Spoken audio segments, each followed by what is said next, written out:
Vince Darrow, Preamble, A Journey into the Shadows of the 60s. Imagine for a moment that the calendar stops in the 60s.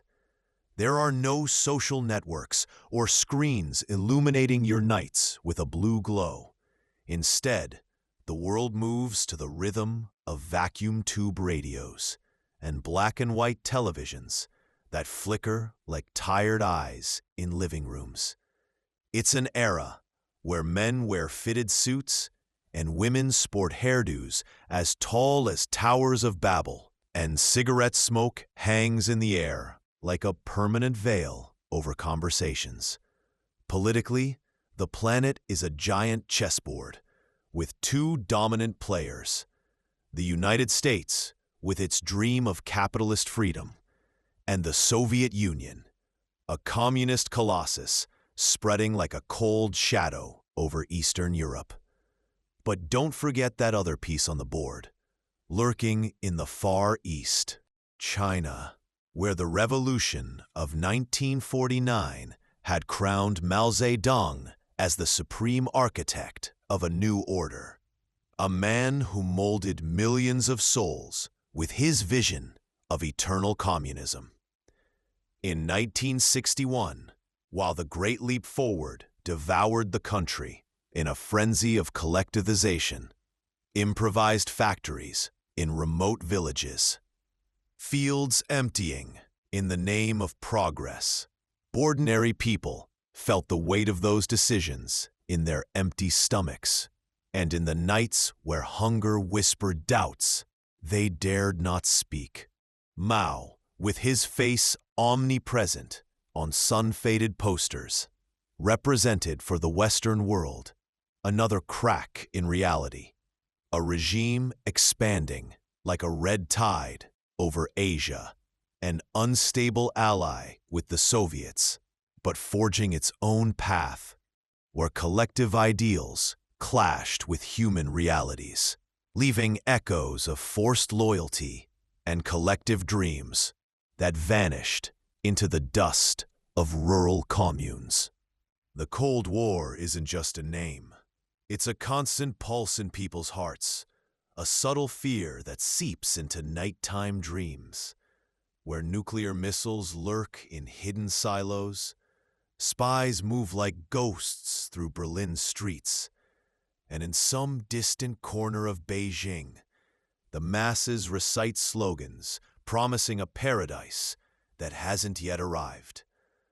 And beneath all of that lurk the deepest fear gnawing at the minds of families in their modest homes, that of a possible nuclear confrontation, an exchange of atomic fire that wouldn't just erase entire cities, but would mean the end of Earth as we knew it, leaving a planet poisoned by radiation, where survivors, if any remained, would crawl among smoldering ruins, wondering how their leaders had allowed ideological pride to devour everyone's future. It was a duel between two ideologies, capitalist and communist, where space became the new battlefield. Below, on Earth, tensions boiled. The failed Bay of Pigs invasion in Cuba in April, the raising of the Berlin Wall in August, dividing families and cities like a rusty knife. Vietnam was beginning to simmer on the horizon, a conflict that would devour souls and hopes. Ordinary people, like you or me, lived with that duality. The optimism of a bright future, with flying cars and stellar colonies in pulp magazines, contrasted with the earthly weight of racial segregation in the southern U.S., civil rights protests, and the distant echo of bombs in faraway lands. This is a science fiction novel recreated precisely in those years, born at that crossroads of the real and the imagined, and part of a parallel universe where the future is different and yet to come.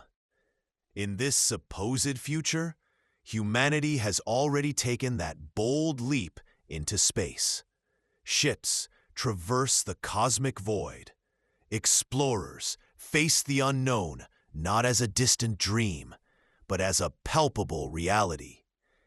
But don't forget that we start from there, from that fragile point where technology is still crude.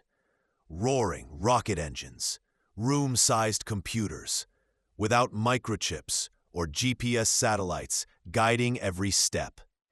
It's a world where heroes aren't invincible supermen, but people like us, with doubts gnawing at their souls, memories weighing on their chests, and decisions made in the stillness of a pressurized cabin, gazing toward the stars that could be either their salvation or their grave. Prepare yourself, reader, to immerse yourself in this story. Leave behind today's digital clamor and feel the pulse of the 60s, a time of broken promises and infinite horizons, where the extraordinary is born from the ordinary. From here, in the pages that follow, the journey begins.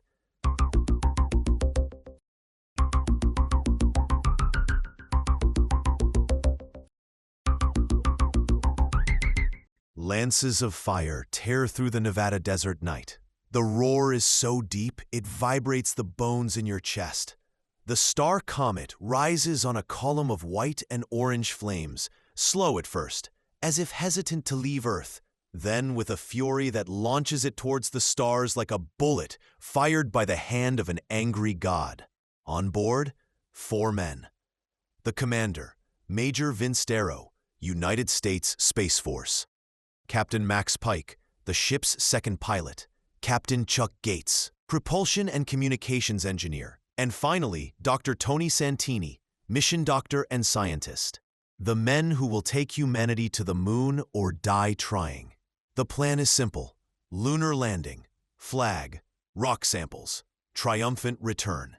14 days of mission, broadcast live to a planet holding its breath.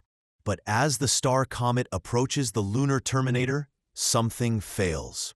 The remote controls from Nevada fields flicker, freeze, shut down. A strange, powerful, alien signal overrides everything.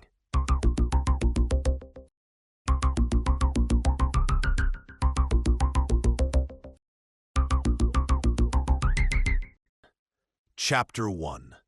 In the heart of Nevada Field's main bunker, the constant hum of electronic systems, that living pulse that kept everything running, seemed like a distant echo of the nerves everyone carried inside, though no one would admit it out loud. Every check, every meticulous inspection, every calculation repeated to the point of nausea, was nothing more than a way to cling to something solid amid what felt like a leap into the void.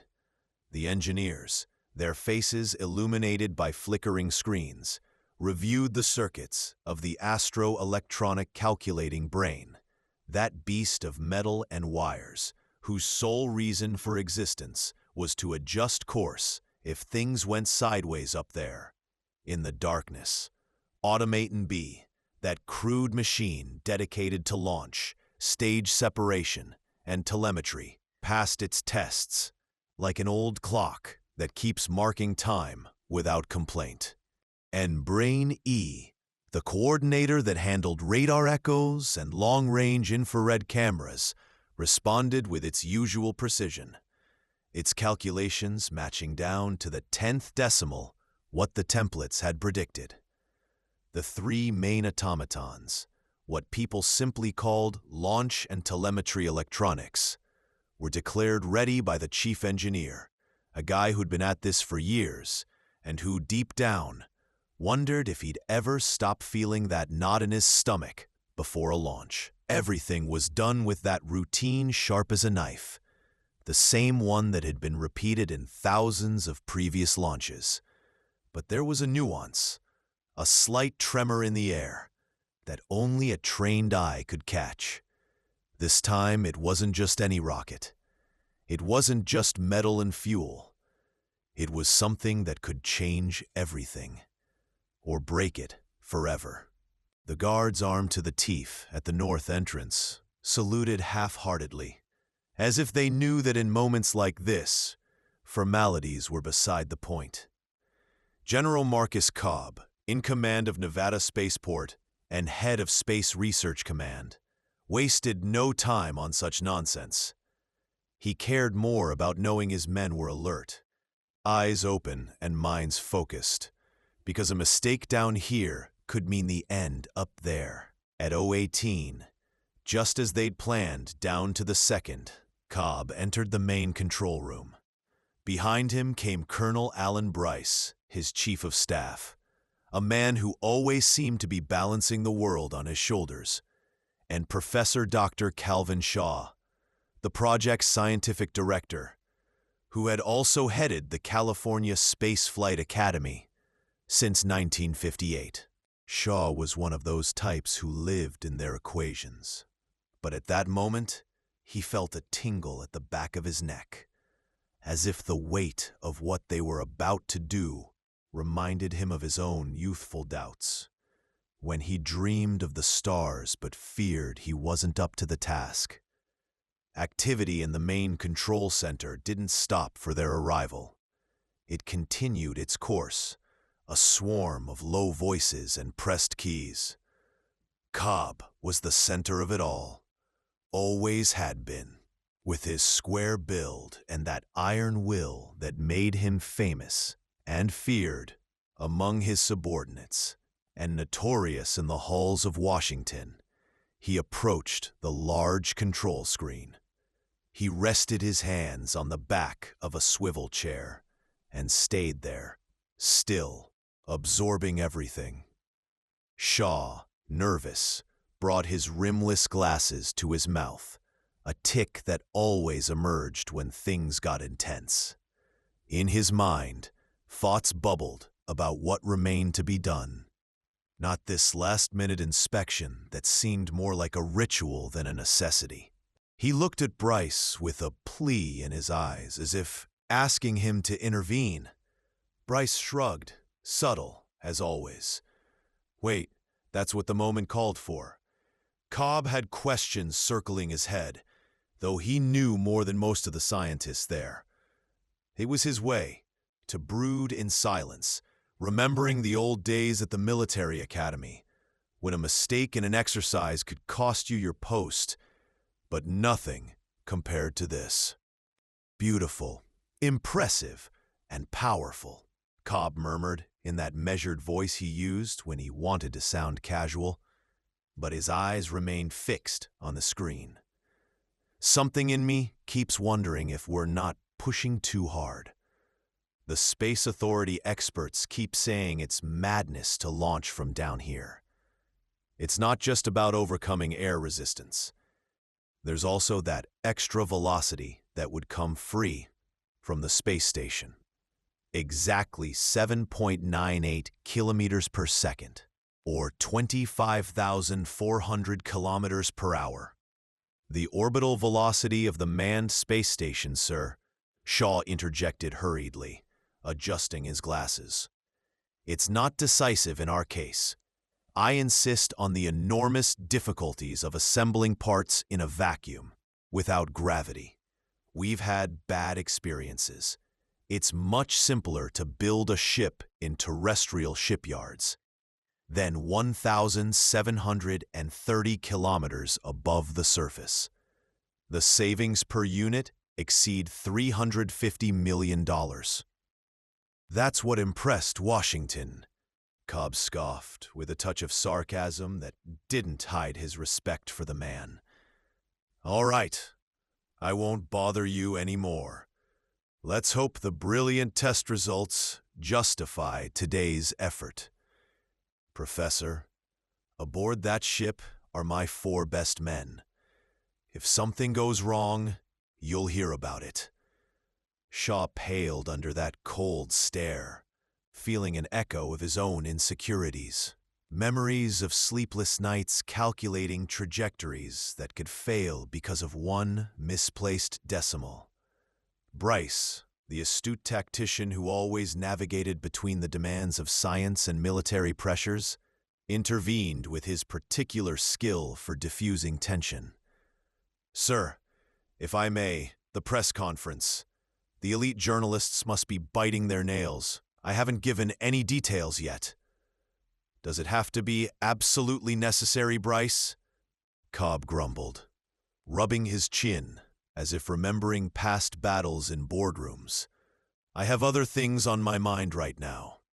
"I would advise it, sir," Bryce replied with that flexibility that kept him afloat. The space medic, Dr. Ben Locke, cleared his throat, a sound that shattered the moment. Locke was responsible for space medicine, for ensuring those risk pilots were in perfect condition, nerves intact, and bodies ready for what was coming. Cobb suddenly smiled, a rare gesture for him. "Very well, then, let's do it, but via screen connection." Bryce blinked, surprised, but the technicians around them smiled to themselves. That was typical of the old Cobb. Unpredictable, but always one step ahead. "Sir, please, the people expect your presence in person. I promised them." "Then unpromise them," Cobb said without batting an eye. "Sir, they'll tear us apart in the editorials," Bryce pleaded, already imagining the headlines. "I'll lock them up until they calm down. We'll see. Turn on the connection." In the observation bunker, austere and charged with expectation, the speakers crackled to life. Cobb's head appeared on the screen.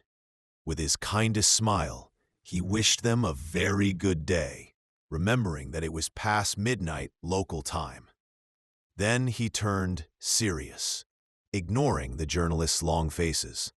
Briefly and concisely, as if explaining how to bake a homemade cake, he announced, "Gentlemen, what you've seen on your screens for a few minutes is identical to an isolated rocket, but with individual cells that bring key innovations.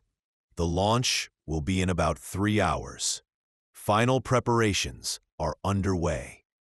The 4 risk pilots are sleeping deeply right now to preserve their nerves. We'll wake them only 2 hours before." The journalists remained impassive at first. Manned spaceflights were no longer news. Cobb's eyes narrowed slightly.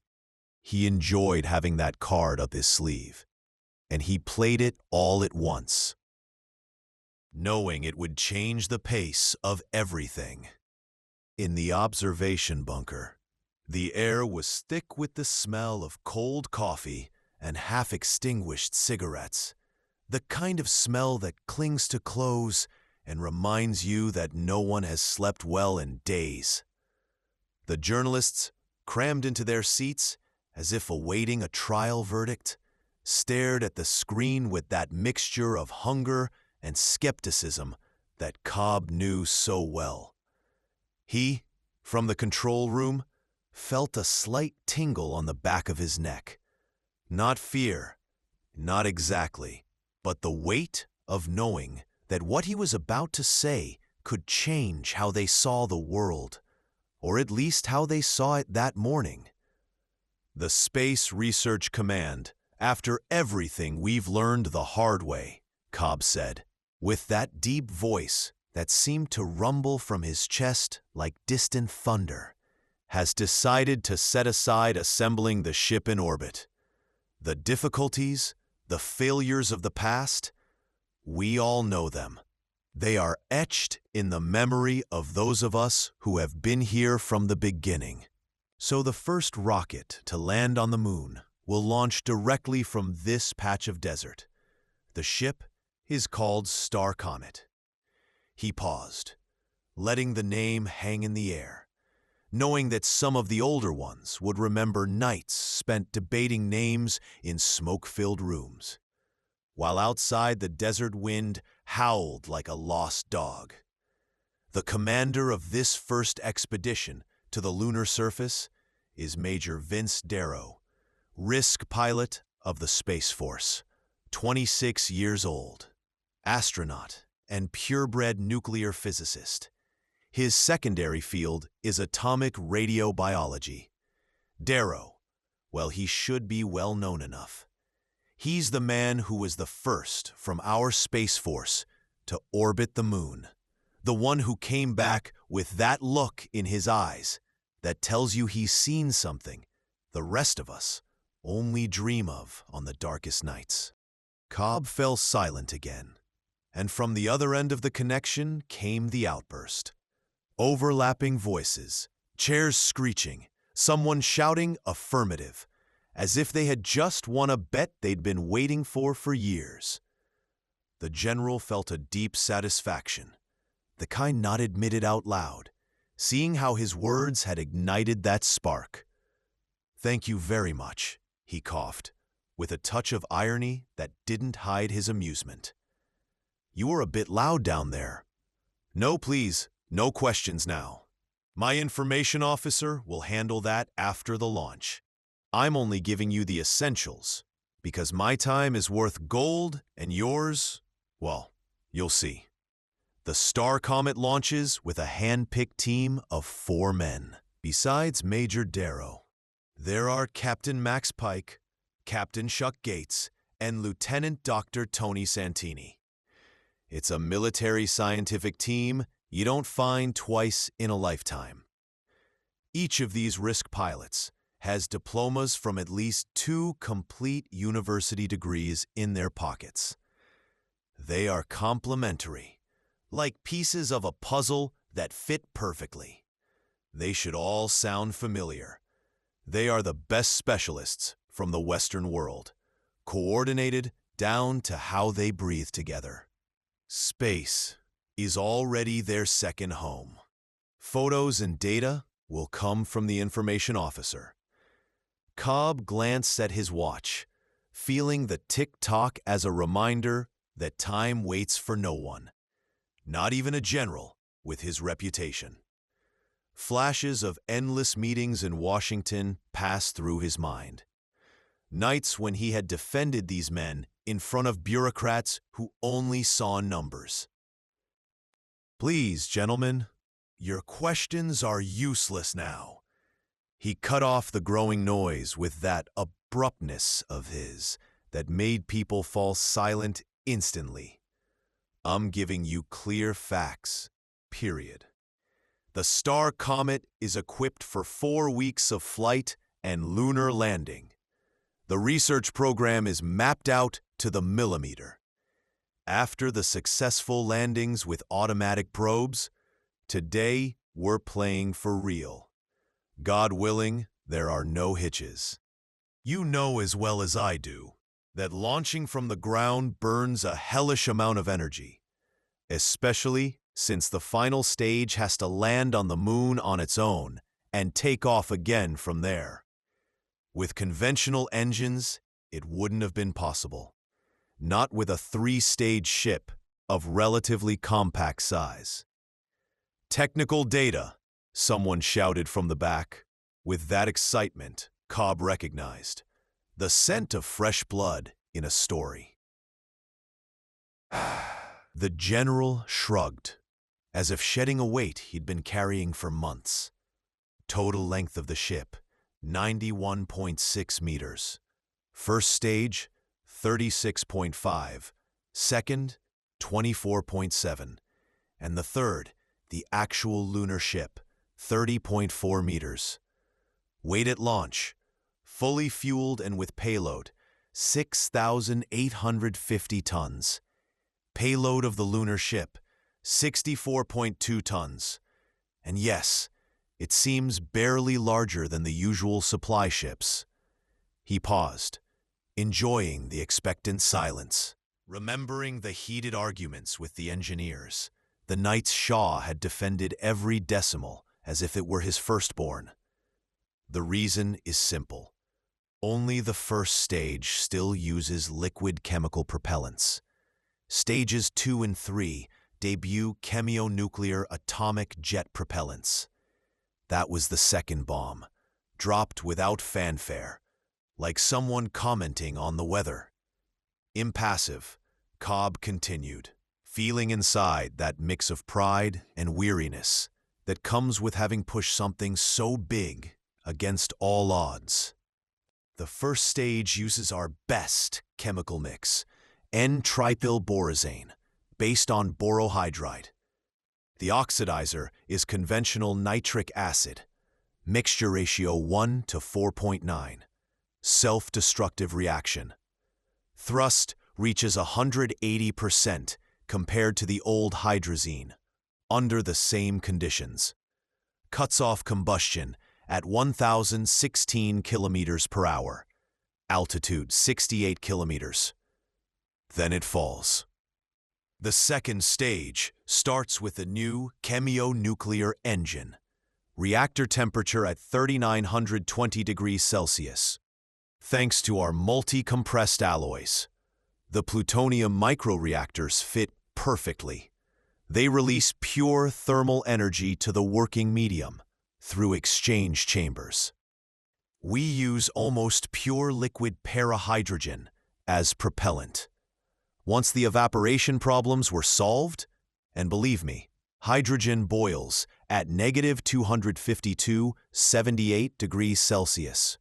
It's ideal. Exhaust velocity, 10,102 meters per second. No chemical reaction can ever achieve that. Cobb let the silence settle, knowing he had given the essentials. What would be etched in those people's minds when they went home that night? You'll get more data later. This is the fundamental information. Gentlemen, the STAR Comet launches at 3. It will land near the Newcomb crater, right next to the lunar South Pole. At 1 o'clock sharp, just as the clock marked the change, like a heartbeat no one wanted to hear, Dr. Ben Locke stood before the 4 sleeping men. They had been submerged for 14 hours in that chemical sleep. Psychonarcotine doing its dirty work, keeping their minds blank so their bodies could truly rest.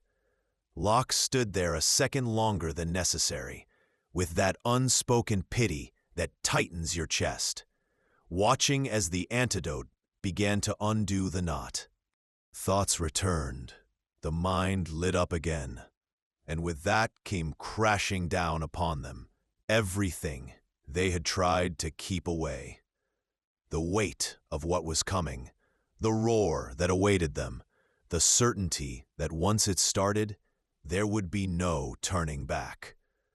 A nervous pilot, without real sleep, body and mind in tatters, was no match for those cold machines that calculated everything to the millimeter, or for the engines that demanded the impossible. The mind had to be clear, because at the end of the day, only it could master it all. Only it. Locke waited with his medical team, guys who had been at this for years, and still felt that knot in their throats every time. Now came the usual tests, the ones that lasted a long hour. Pressure, pulse, reflexes, everything that confirmed they were still human and not just flesh ready for sacrifice. Afterwards, the last hour was for getting dressed, for squeezing into those suits that tightened around you like a reminder that space shows no mercy. Only 10 minutes before launch would they let them board the STAR Comet. Inside the command center, there was nothing left to do but concentrate, to exclude any thought that wasn't the course, the corrections, the next second. Anyway, with the ignition, everything would change. Then it would be life or death, the real test for the body and for what one carries inside. Then the hell would begin in the narrow belly of that beast of steel and plastic that roared as if it had a soul of its own. The 4 flat beds, with their foam mattresses that let air pass through like a final gesture of tenderness, were bathed in a soft, almost affectionate light. A brief gift for 4 men who very soon would have to endure the unimaginable. Major Vince Darrow opened his eyes. His awakening was instantaneous, as if he went from nothing to full alertness without any steps in between. That wakefulness that defined him and made the others look at him with a mixture of admiration and wariness. "Was I first?" he asked, more like someone confirming something he already knew. Locke felt a deep satisfaction, the kind you don't speak of, but that warms you from the inside. There was no doubt. Darrow was there, whole, exactly according to plan, son, he murmured. Calmly, taking a deep breath like someone preparing for the worst, Darrow sat up. Someone moved aside the breathable blanket. He was wearing a loose-fitting pajama set, the kind that doesn't cling to your body when you're lying down, preventing anything from pressing where it shouldn't. Darrow's quip, that dry joke about his calves, drew smiles from the men around him. It was like shedding a weight in that room that seemed too still, too unreal. "If I had calves like yours, Doc, I'd even want them looked at in a pinch," said Darrow, with that humor of his that cut like a clean knife. His light eyes shone, but his thin, almost gaunt face remained nearly expressionless, like a mask only he controlled. A deep gasp made Darrow turn his head. He watched with interest as his problem child, the one who, like him, had already orbited the moon, emerged from sleep.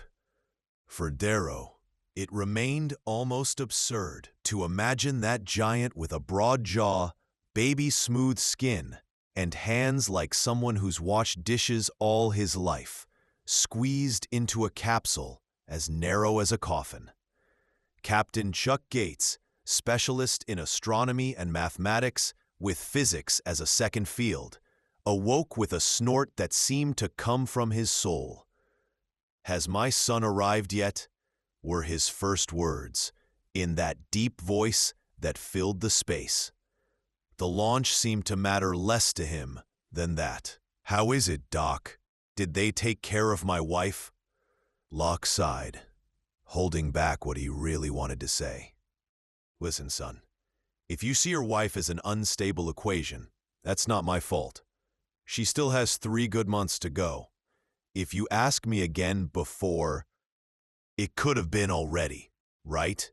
interrupted Gates, with that chubby, beardless face that suddenly seemed more vulnerable. "The unpredictable factors in a human body are in the millions. So I have to wait?" The third man announced his awakening with a soft laugh. The kind that calms effortlessly.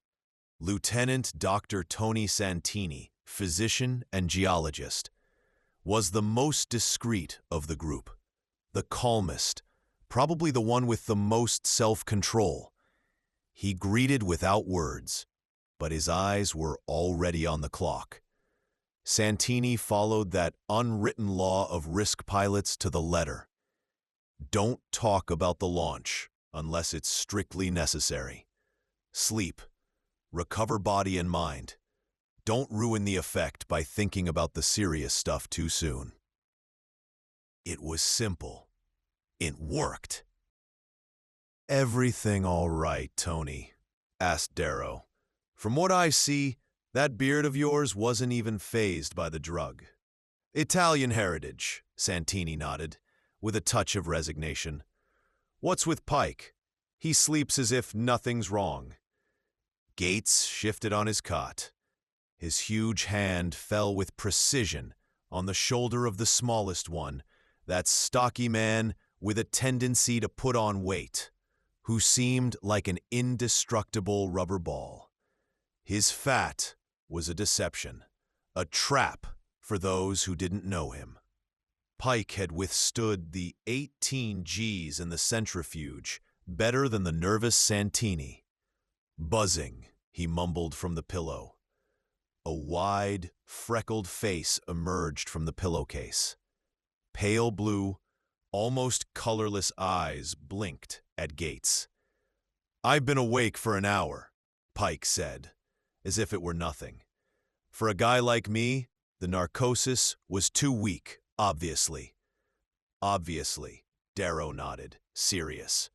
Under his gaze, Pike shrank a little. "I admire your patience. You must have breathed more shallowly than a mummy, so as not to disturb us." "He deserves a medal," interjected Gates, rolling his heavy body off the cot with a grunt. "The sufferers and the first-time fathers first. I wonder what's left to check on us." Gates fell abruptly silent, looking at Darrow with embarrassment. He had almost broken the law. Darrow let it pass. Yawning, with that indifference that fooled no one, he said, "Start with the baby. Doc, the circulation should be fine. But hold off on the neutralization injections for now." Darrow listened within himself. He felt that nagging unease in the depths of his subconscious, that fear you don't name, but is there, gnawing. The men's chatter was nothing but a trick, a way to calm themselves, to not think about what was coming. Don't talk about the launch, for God's sake. It would get ugly enough. He was sure of that. The ride on that roaring jet wouldn't be different from the words that described it. The real tensions were in the depths of the mind, barely controllable. One was afraid, naturally. No one would deny it. But these men could overcome it. That was all that mattered. Darrow observed, discreet but sharp. Everyone seemed fine. Perhaps Gates was a bit restless, thinking too much about the kid on the way. If it had been up to Darrow, he would have left him on the ground this time. But the team was a perfect gear. You couldn't remove one piece without breaking the whole thing. A stranger wouldn't fit. So he had resigned himself. Otherwise, he saw nothing to worry about. They were ready, or as ready as one could be. Chapter 2. The contour support beds were hydro-pneumatic marvels, the closest thing to a caress a machine could offer you at a moment like that. They adjusted to the body with a precision bordering on intimacy, compensating for every weight change instantly, as if they knew exactly where it hurt before you admitted it. More comfortable? Impossible. On the first manned flight, back in the days when everything was trial and error, they had forced the pilots. Big men, weighed down by those spacesuits that looked like portable coffins, to lie down with their helmets on, visors down, out of sheer safety paranoia. There had been injuries, of course, bruises that lasted for weeks, contusions that reminded you of every movement. The worst case, the one no one forgot, had been during the construction of the space station. A poorly fitted helmet, 11.3 Gs, and a neck broken like a dry twig. Vince Darrow had never launched in a spacesuit. It was his privilege, one he had fought for tooth and nail, and which he now extended to his team, like someone sharing a secret that could save their lives or kill them. The technicians still looked at him as if he were crazy. A minimal tear in the ship's skin, they said, and boom, explosive decompression. Blood boils in the veins, lungs collapse, all in seconds.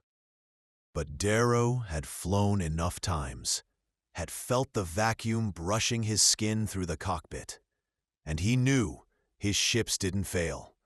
Not like that. Not with him in command.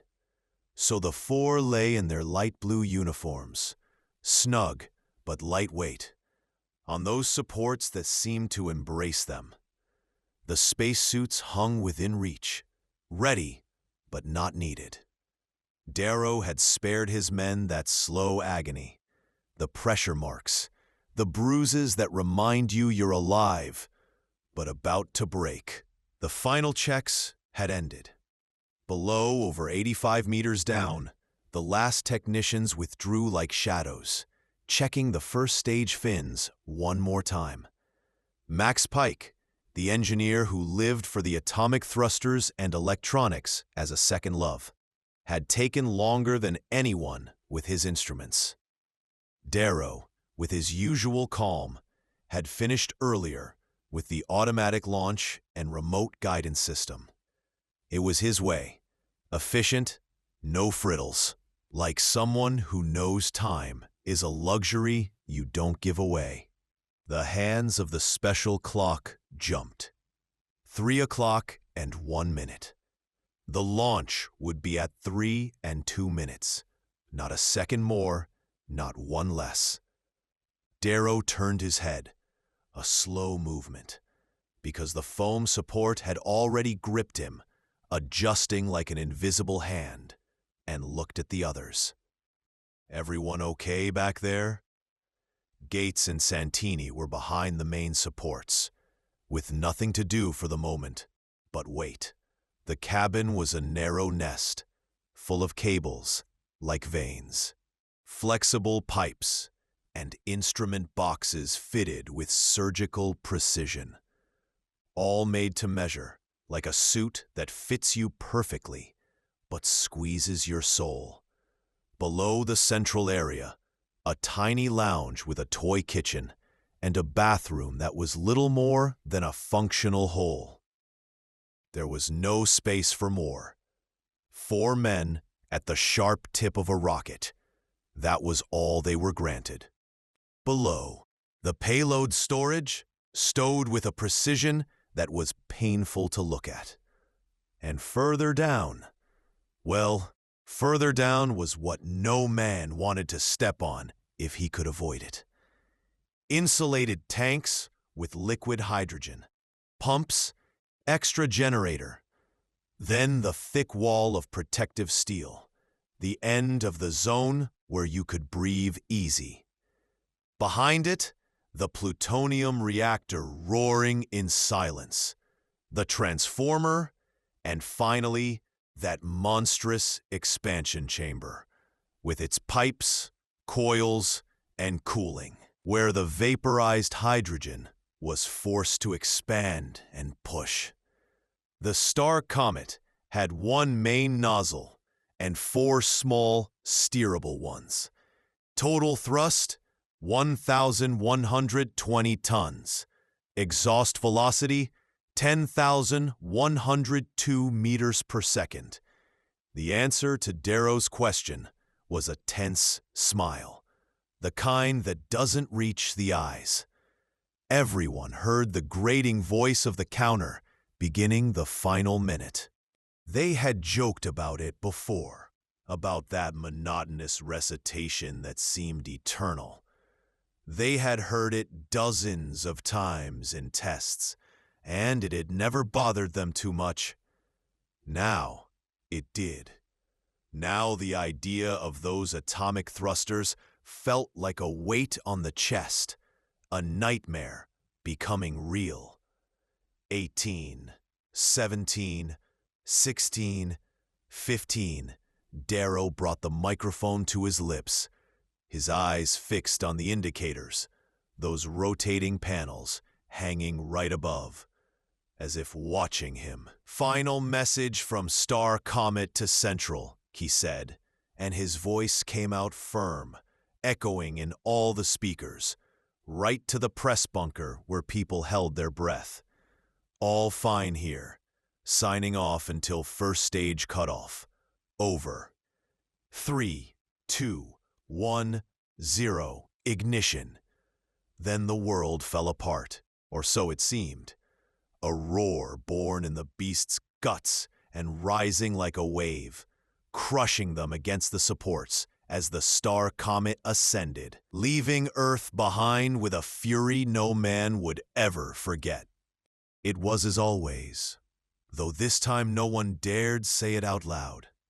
The STAR Comet's cabin was a perfect resonance chamber, a drum of steel and alloys that returned every heartbeat of the monster they carried below, as if hell itself were speaking inside their bones. First came the low, deep purr of the turbopumps, that rumble that seemed born in the very center of the earth and rose up the spine. Then the high-pitched, almost childish whistle of the pre-ignition. And suddenly, without transition, the roar, a scream not of this world, filling your head until you no longer knew where your skull ended and the rocket began. In the 42 subterranean chambers of the first stage, the N-triethylborazane met nitric acid and decided the night had to end right now. Tongues of white-blue fire swept the darkness, as if someone had opened a door to the sun. The pressure wave howled across the desert, slammed into the bunkers, made the journalists' teeth rattle as they shouted soundlessly, and kept roaring until it was lost in the distance. The STAR Comet rose with an accuracy that bordered on insulting. Not a millisecond early, not a millisecond late. But in that first second of slow, majestic ascent came the brutal pull, that savage tilting of the nose that made your heart jump into your throat. It was the moment when the beast still didn't know whether to obey or to flip over and devour its riders. Darrow felt the automatics fighting the thrust, how the gimbaled nozzles corrected the pitch in fractions of a second that felt like years. Below, in the bunkers, no one spoke. Lips moved, hands gave short, nervous signals. Anyone not wearing sound-isolating headphones was lost, condemned to an absolute silence that would last for days. And then the STAR Comet decided it had played around enough. It gathered speed suddenly, like an animal finally recognizing its element. The jet of fire no longer fit in the exhaust trench. It lashed the launch platform, raised clouds of vaporized concrete, gave back to the sky what the sky had lent it. In the chambers, only a blinding white ball remained, rising straight, perfect, until it became a point of light that faded into the starry sky. On the large screen in the control center appeared the square face of General Marcus Cobb. He looked more tired than triumphant. The STAR Comet lifted off at exactly 3:02. He said with that calm of his that always sounded like a disguised order. All normal. You'll barely hear the crew transmissions due to interference. First stage separation shortly. Maximum acceleration, 9.8 Gs. In 3 minutes, we'll enter the space station's network. Then you'll see it clearly again. I remind you, no one leaves Nevada fields until the ship is safe and sound on the moon. This time, we have a surprise prepared. That is all. Cobb barely smiled, a smile that didn't reach his eyes, and cut the connection. 5 seconds to separation 1. A technical voice said from the loudspeakers. Function perfect, no deviations. 2, 1, contact. No one touched anything. No one breathed loudly. Only eyes watching, nerves vibrating, and 4 men up there who suddenly felt the most absolute silence they had ever known. 8 seconds of freefall. 8 seconds to remember they were still alive. Vince Darrow's voice came through, serene, almost bored, like someone commenting on the weather. A bit rough, but that was it. Darrow here, no deviation. Indicators normal, vibrations within tolerance. Crew ready for second stage ignition. Over. And then came the second hell. Pause. The pull was cleaner, more cruel. The howl of the atomic chemionuclear reactor seemed born inside each man's chest. Acceleration climbed to 8 Gs and stayed there, crushing them against the supports, as if an invisible giant had decided to sit on them. Darrow felt blood pooling in his back, his vision blurring, his breath turning into short, painful gasps. The circulatory agent was doing its job, but still, every heartbeat was a struggle. He looked at the indicators hanging right above his face, but he could barely see them. He only knew they were still green. 7 seconds of respite. 7 seconds when the world weighed what it should again. Darrow croaked his "all fine" into the microphone. He didn't hear the reply. He only saw the green light blinking, and then the second kick from the second stage. Within 3 seconds, they had exceeded escape velocity. At 20 kilometers per second, the reactor cut off. The separation was so sudden that weightlessness arrived like a hammer blow to the back of the neck. Darrow lost consciousness for an instant. When he opened his eyes, the red blinking was fading. He looked around. Pike was pale, but intact. Gates was breathing like bellows. Santini was already smiling, with that calm of his that always seemed out of place. They were in space. For real. 3,250 kilometers above Earth, hanging in free fall. With enough speed, in theory, to go to the end of the universe without ever igniting anything again. In theory. Because Earth's gravity was still there, pulling, reminding them it hadn't fully let go yet. And there were still many maneuvers left. The theoretical speed limits were just that, numbers on paper that sounded perfect in the smoke-filled meeting rooms in Washington. But up here, in the cold vacuum staring back, they became something to be tamed by hand. Second by second. Tiny deviations that, if not corrected in time, would send you drifting somewhere you'd never be found. Darrow's support bed folded with a hydro-pneumatic whisper, becoming a seat that embraced him like an old friend who knows you've been through hell. The instruments descended with him, hanging now in front of his eyes instead of above, as if the ship itself breathed a sigh of relief. It was a small relief, but at times like these, small reliefs counted for more than any medal. Max Pike recovered in his own way, letting loose a string of curses that would have made a Boston longshoreman blush on his worst day. Crude, direct words that came from that stocky body like steam from a pressure cooker. It was his way of saying he was still alive, that fear hadn't broken him. Chuck Gates coughed, a dry, rasping sound, and when he passed his hand over his mouth, a trace of crusty blood remained at the corners.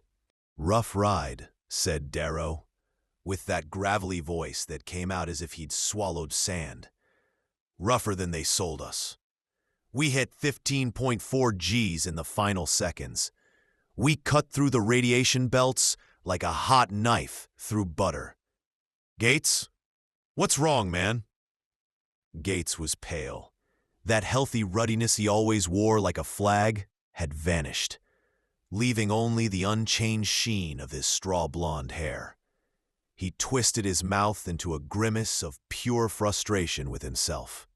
"Devil take me, but I should have stayed on the ground before doing this stupidity," he muttered. "I still had the tip of my tongue between my teeth at 7 Gs. Idiot me. They drill into us cadets, that's the first thing to avoid, and just me." He shrugged, his face contorted with pain that wasn't just physical. Darrow nodded, assessing him with that calm of his that sometimes seemed a mask. A smile that didn't reach the eyes but said, "I get it, brother. We all screw up sometimes."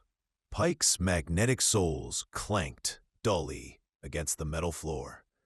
He wobbled a bit in the weightlessness, like a big bear trying to dance on a slippery floor. Without a word, with his boots sticking and releasing with each clumsy step, he covered the few meters to Santini. His "Doc Santini" was brief, but loaded with relief when the other nodded. "He'll be okay," Santini said, concise as always. "He'll come around soon. Pulse like clockwork. Stick out your tongue, Gates. Come on." Gates opened his mouth. Dark red, almost black blood welled from the cut. This was Santini's territory. As Darrow turned the transceiver's volume regulator, making the chaos of confused sounds gradually clear, Santini's support hissed softly, transforming into a chair. Seconds later, he was next to Gates. They wasted no time on empty words. Santini knew Darrow expected his verdict, direct and unadorned. "We got lucky," said the doctor, with that calm voice that always seemed anchored to something solid. "I need to check more. 10 minutes, better 12. Is it doable?" "It's doable," Darrow replied. "Get started, Pike. Get the new values from the main automaton on tape. I want a correction calculation. We're delaying ignition 12 minutes. Give me the compensation. I think we can cover it with 4 seconds of full thrust." Moments later, his face appeared on the giant screens at Nevada Fields. General Cobb, standing before the microphone with a restlessness he couldn't quite hide, let out a sigh that seemed to carry the weight of the entire launch. "STAR Comet to Nevada Fields," Darrow said, strong and clear, cutting through the silence. "Gates has an injury, tongue bitten. Santini stopping hemorrhage, needs to heal quickly. Need 12-minute postponement. Over." Cobb sighed again, looking at Professor Shaw with an expression that said it all. These kids always find a way to complicate things. Shaw gave a brief nod. It was possible. At Nevada Fields, they had always factored in contingencies like this. Men bleeding because their own bodies betrayed them at the worst moment.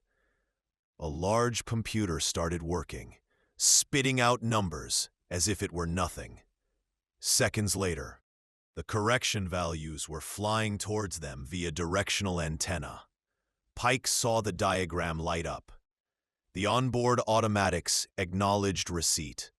Entire plans, calculated over months, went out the window in an instant, replaced by new impulses that rewrote everything.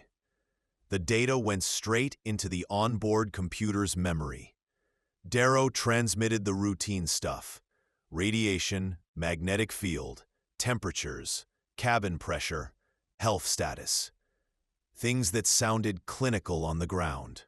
But up here were the difference between living and becoming a memory. Santini only needed 11 minutes. The deep cut on Gates's tongue was sealed, almost invisible, as if it had never been there. Gates looked around with that helpless shame that grabs you when you screw up in front of your own. "This time, use your thumb, baby," Darrow said, his tone dry but without malice. "It can take more." At 85 kilometers, the roar changed. It was the atomic chemio-nuclear thruster of the third stage, the same one that had worked so well in the second. But now it sounded different. Controlled, yes, but with that instinctive fear underneath, that curiosity that gnaws at your nerves. The violent pull came, abrupt as always, but only 2.1 Gs, nothing they couldn't handle.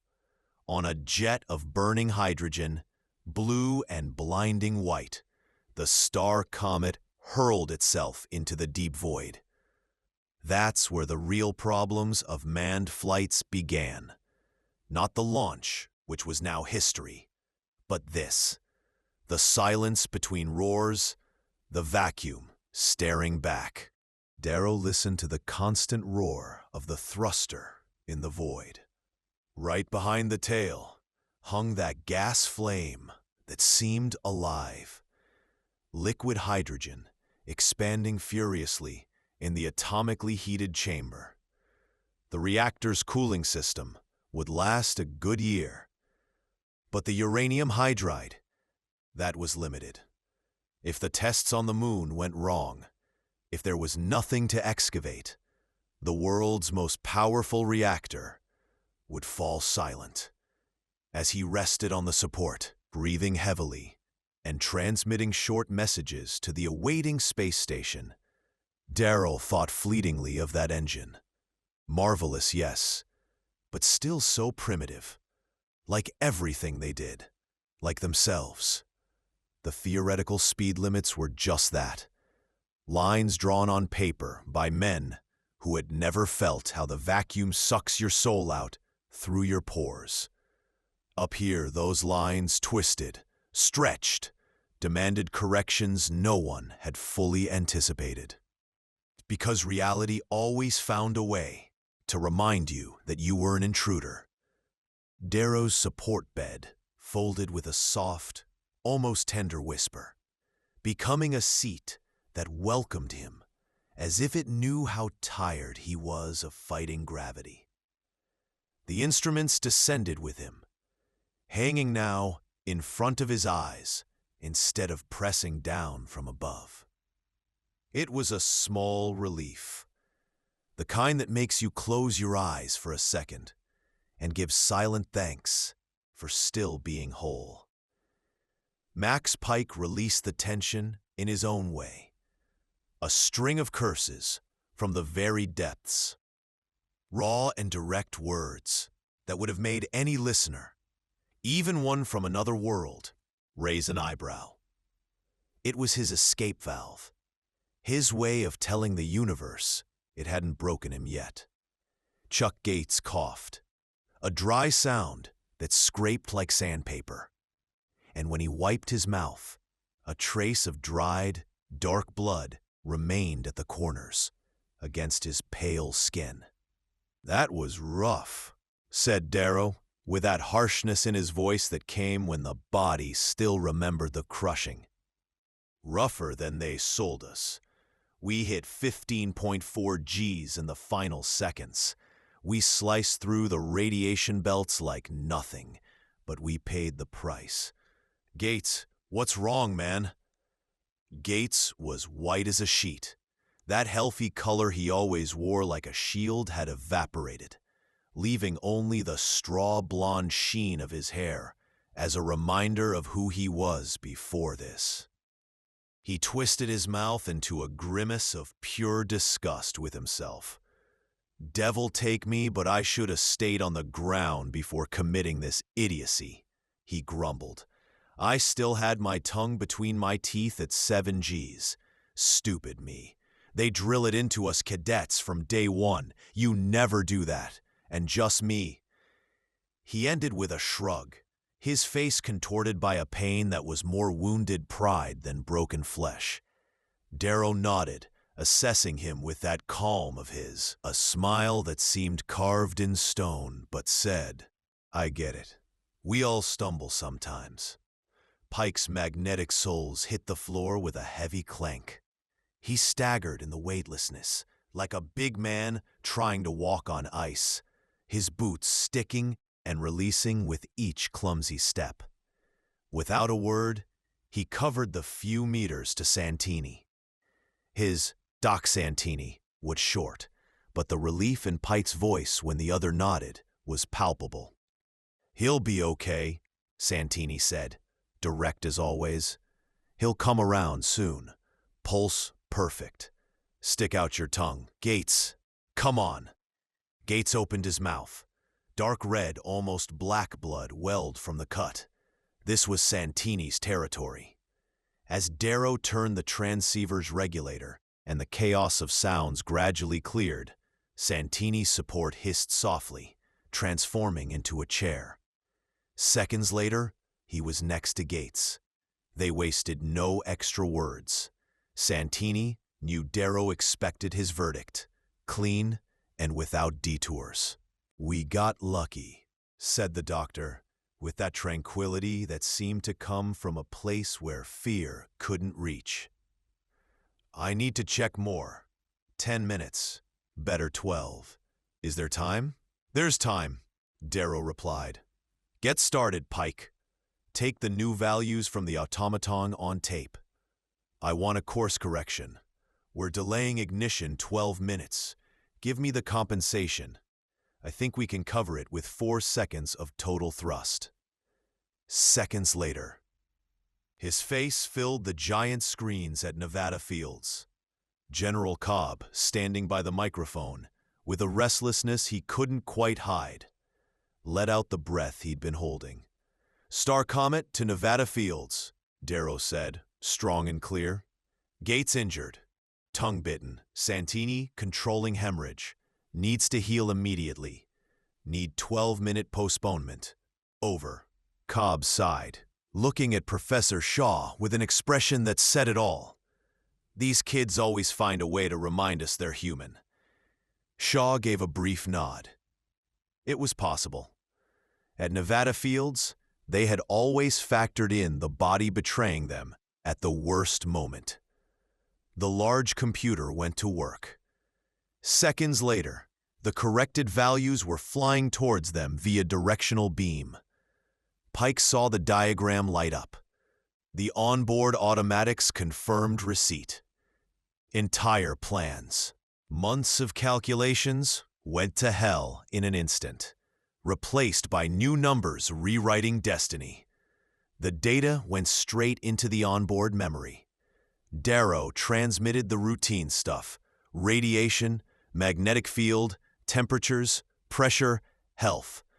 Things that sounded cold on the ground, but up here were the line between still breathing and becoming cosmic dust. Santini only needed 11 minutes. The cut on Gates's tongue was sealed, almost invisible. Gates looked around with that shame that eats you from the inside when you fail in front of your own. "Next time, use your thumb, baby," Darrow said, dryly but without malice. "It can take more." This 5th orbit around the moon had just begun. Over the visible face, the sun had risen for one of those lunar days that lasted weeks. The Terminator advanced slowly, like a lazy shadow, over the half-opposite Earth. The optical and relief radar painted a clear image of the broken, scarred surface. It didn't differ much from the known face, but they had known that for years. The moon no longer kept secrets in that sense. Not anymore. Then they emerged from the lunar shadow again. Altitude, just 90 kilometers. Speed reduced to 2.3 kilometers per second, with short braking impulses. The logging robot beeped loudly. The space station's directional beams had captured them again. The STAR Comet's central automatics received fresh instructions, the latest new calculations. Pike connected the separate evaluation. On the relief screen, the ship was a green dot, sliding precisely along the pre-calculated line. The endpoint was near the lunar equatorial pole, just behind the Newcomb crater. A red circle marked the spot. Fairly flat, rocky terrain, perfect for the large landing pads. As clear as the guidance impulses was the voice of the station chief. With the distance, there were pauses of several seconds between messages. Even radio needed time to cross the void. Still fast, resisting the moon's low gravity by sheer inertia, the STAR Comet passed over the western foothills of Mare Nubium. Ahead lay the large crater Walter. It wasn't far now. "Birth control. General Cobb speaking."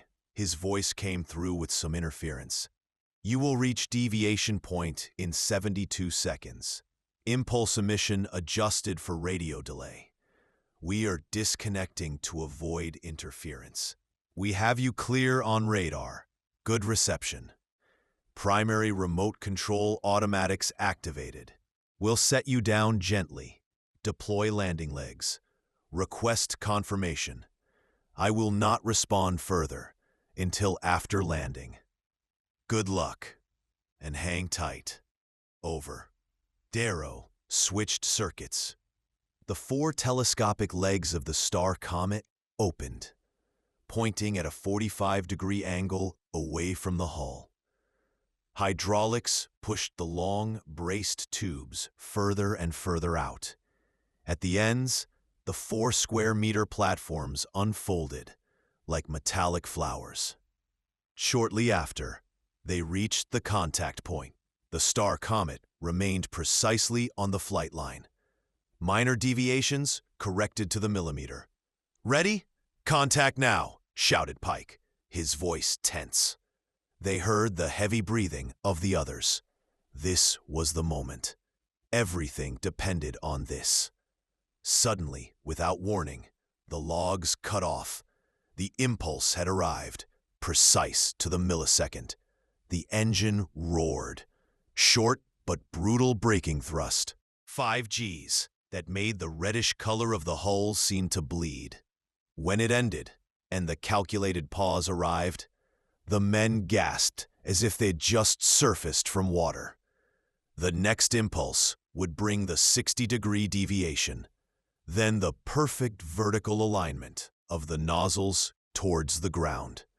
Then, the ship had to be suspended right above the point, descending on a thin, gram-measured jet of gas. Descent speed, no more than 1 meter per second. That precise. The data flowed through Darrow's mind like a fast river. Everything had sounded so easy on the ground, so secure. Now, lying in this fragile shell, he felt in every bone the real difficulties, the ones no calculation could completely erase. The STAR Comet began to fall in a flat parabola. Lunar gravity was pulling strong now. It was time for the deviation. The nozzles had to look down, not horizontally. The ship fell flat like a plank, with no intention of correcting itself. 3 seconds. 2, 1, contact, shouted Pike. The contact came, yes, but with a howl and a whistle that sounded like it came from a 100-kilowatt radio station planted right next to the STAR Comet, as if someone had opened a door to pure chaos and let it in. The noises burst through the speakers like an avalanche, ultra-short beeps, strident rhythms that drilled into the brain, drowning out the men's gasps. Their ragged breaths that sounded like they were struggling not to break. Max Pike stared for a second without understanding, his pale blue eyes wide open, and then his wide, freckled face twisted into a grimace of pure, instinctive panic. The kind of expression that appears when the body knows something the mind hasn't processed yet. The green lamp above Vince Darrow lit up. It wasn't blinking, just glowing steady, constant, like a promise amidst the disaster. In the sudden silence, a sharp, hysterical laugh cut through like broken glass. Gates, Darrow's voice wasn't loud, but it cut clean, sharp as a knife that has seen too much blood. The sounds cut off abruptly. When Gates fell silent, his chest heaving like a broken bellows, the hard lines on Darrow's face softened a little. Something kind, almost paternal, appeared in those steel blue eyes, cold as steel, but capable of warmth when it mattered. "It's okay, Gates. Forget it." His gaze brushed the green lamp again. That glow was reassuring in a deep, internal way, like the beat of a heart you know is still working, even if everything else fails. With that, the onboard computer was saying clearly, the ship was upright, apparently intact, no serious damage. Pike showed a clumsy smile, the kind that appears when the logical mind still resists accepting what has happened, as if wanting to deny it for one more second. Santini remained silent, as always, his pale face animated only by those coal-black eyes that were tense, observing everything without missing a detail. Darrow gave the men the psychological shock they needed, because of course they were expecting something about the emergency landing, a comment, a sigh of relief, anything that acknowledged the madness of the last moments, the fear they had swallowed to avoid drowning in it. Darrow reacted differently. Gates, you are to determine immediately the origin of that unknown control transmitter. The data is on the onboard computer's magnetic tapes. I want to see how good you are with mathematics when it really matters. That was it. He said no more. It wasn't needed. In the silence that followed, with the moon outside waiting silently and ancient, the men moved, because that's what they did. Move forward, even when the void stared back.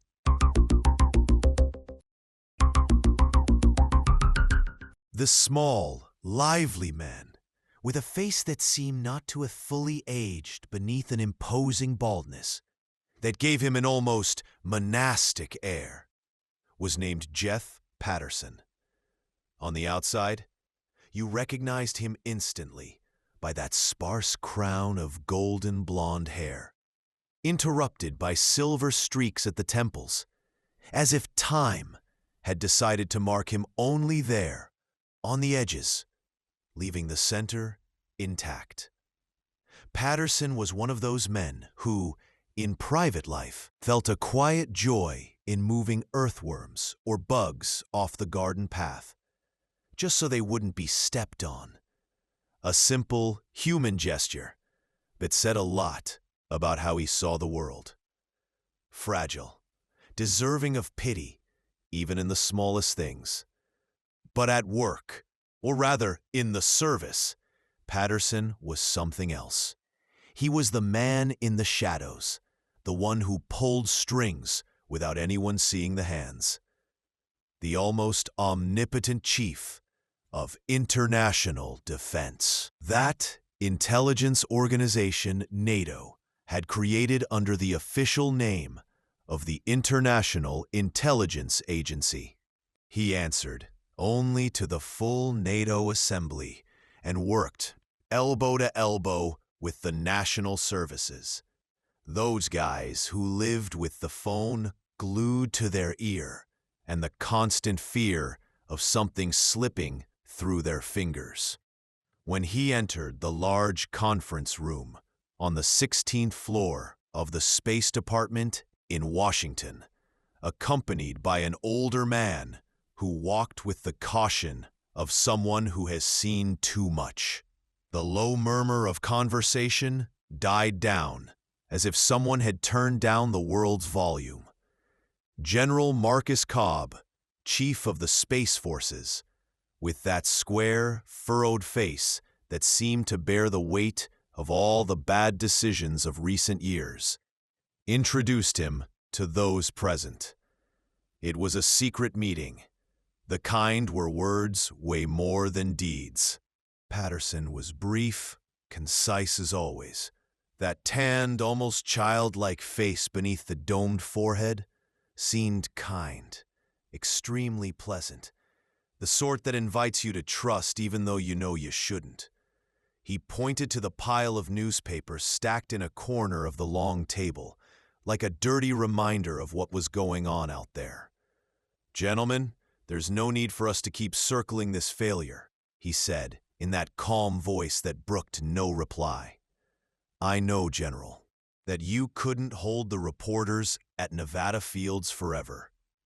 In any case, Solid complaints have come in, which Colonel Katz has skillfully deflected.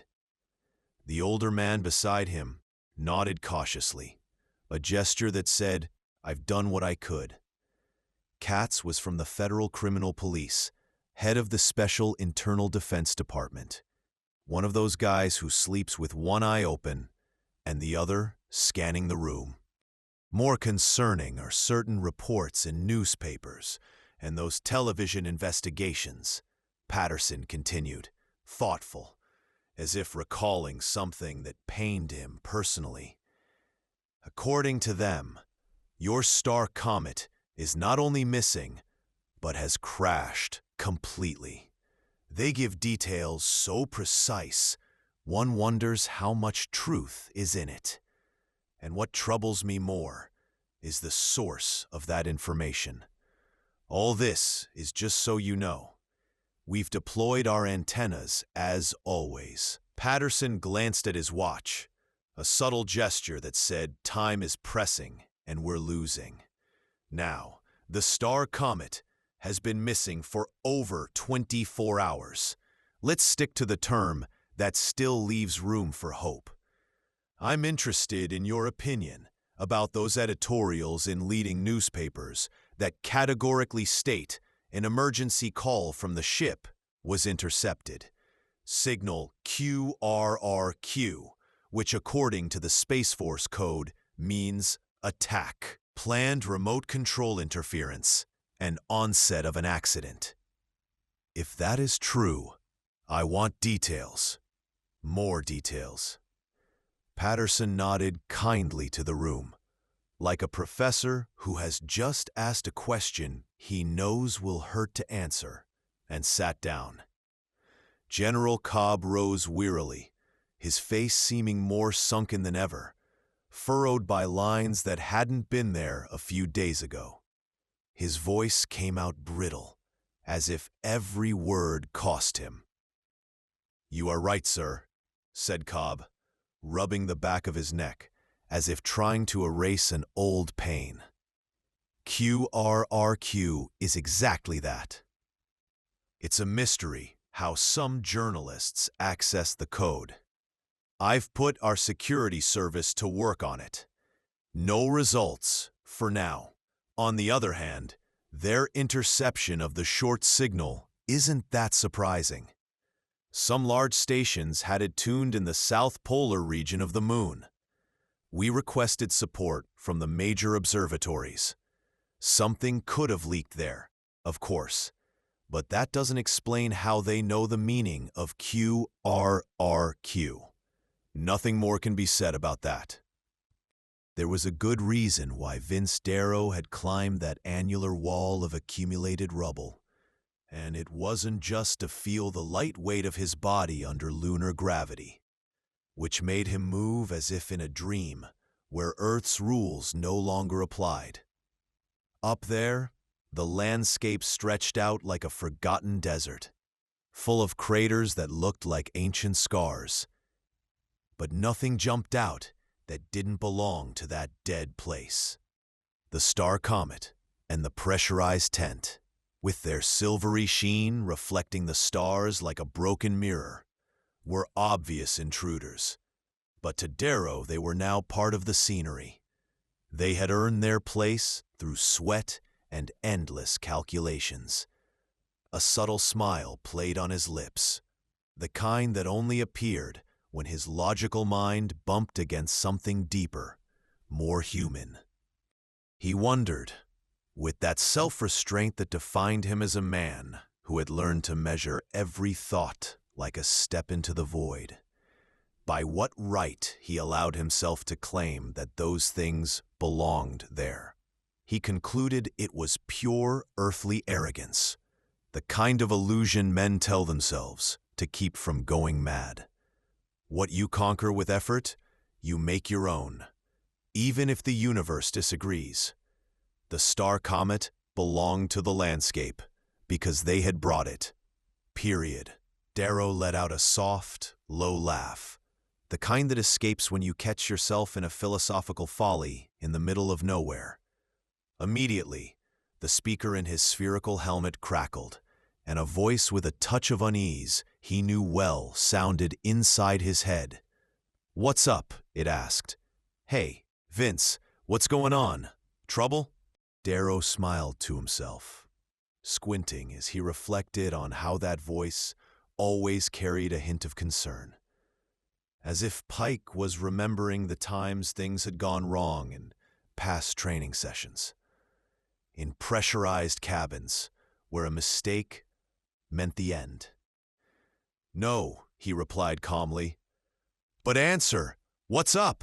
insisted Pike, louder now. Of course he had heard the laugh over the open intercom. That invisible thread keeping them connected in the lunar silence. "I allowed myself a laugh," Darrow said into the tiny microphone, adjusting his tone to sound casual, though deep down he knew every word counted in a place where air didn't exist. "If you don't mind?" A hoarse curse followed, then a cough that sounded more like a disguised grunt. "He's standing in a lunar crater, alone and laughing," said Pike, with that feigned indignation he always used to hide his own nervousness. "Did you hear that, Gates? He's up there laughing." "At least something," came Gates's grumpy voice through the system, with that accent that dragged words as if he were thinking of something distant, perhaps his family, or the nights when everything seemed simpler. "I've been trying for half an hour to scratch my back that itches like hell, if possible with all 10 fingers. No way, friend. Right where I want to reach, those 3 damned oxygen bottles are hanging." Pike let out a guffaw that rumbled in the helmet. Darrow turned the volume control a little to the left. The redhead's voice could wake the dead, or at least make the helmet vibrate like a drum. "Hey, Vince, how's the air up there?" he boomed again. "There's a storm," Darrow replied dryly, savoring the moment of confusion he knew would come. Pike fell silent, perplexed, as if running through all the lunar weather reports they had studied in his mind, looking for something he'd missed. "Because on the moon, the air is so heavily charged," Darrow added softly, letting the irony seep through like a memory of nighttime chats at the base, where humor was the only thing keeping sanity intact. "Aha, Roger, Commander. That's something one has to know." "Exactly what I mean. And since I make an effort in principle to use correct terminology even on the moon, I won't talk now of a straight line of air, but of a direct line of sight. All right? So, my friend, at what approximate distance am I from you in direct line of sight?" 852 meters, came Santini's voice, with that amused tone that always seemed to emerge when things got technical, as if you were recalling his days at university, measuring samples under a microscope. "Because I'm sitting at the tactical radar, with which I measured you to a centimeter's precision. Handy, right?" "More than that," Darrow laughed, feeling a brief warmth in his chest, that invisible bond uniting them beyond the mission. "All right, Pike, here's a task. I just ask that it be executed as cleanly and exactly. Take a new gauge, set the reflex sight to 10 magnification, distance 850 meters, and fire half a magazine at the big boulder that looks like a giant's head, approximately 20 meters to my left. Understood?" It was a clear order, no frills, the kind Darrow gave when his mind was already 3 steps ahead, calculating risks like equations on a blackboard. He wasn't a fan of long explanations. Life in space taught you to be direct. "Understood?" Pike confirmed tersely, with that efficiency that made him the best partner in tight spots. "May I ask what the jokes are about?" "I rarely joke about serious matters. I want to know how the miniature rocket projectiles perform. I'm primarily interested in impact force and explosive power." Start and pay close attention to how the recoil behaves under local gravity conditions. Absolutely no recoil, Pike stated calmly, as if reciting a manual he'd memorized on sleepless nights. Each projectile has its own propellant charge, according to rocket principle. No cartridge cases. The projectile and the primer part ways amicably. Muzzle velocity 240 meters per second. There can't be any recoil. A precise and safe shot. I've been thoroughly briefed. Handy. Darrow mocked, with that dry sarcasm that surfaced when he wanted to lighten the weight of what was coming. Start and don't mix me up with the boulder. Pike let out a short, sharp laugh, the kind that shatters tension like a hammer on glass. Gates watched in silence as Pike picked up the heavy weapon from the floor, that thing with a short stock and thick barrel that looked like it came from a workshop where engineers dreamed of efficient destruction. Darrow had been clear. No one left the STAR Comet without a weapon, as if his instinct told him the moon wasn't as empty as it seemed. Max Pike planted himself in front of the half-assembled pressurized tent. About 30 meters away, the STAR Comet towered into the lunar sky like an accusing finger. Carefully, he adjusted the reflex sight to 10 magnification, distance 850 meters. The red mark for the electrical ignition of the propellant lit up. The first projectile slid into the chamber. These new cartridges had a small caliber, 6 millimeters, long as a finger, but their explosive power promised to be brutal.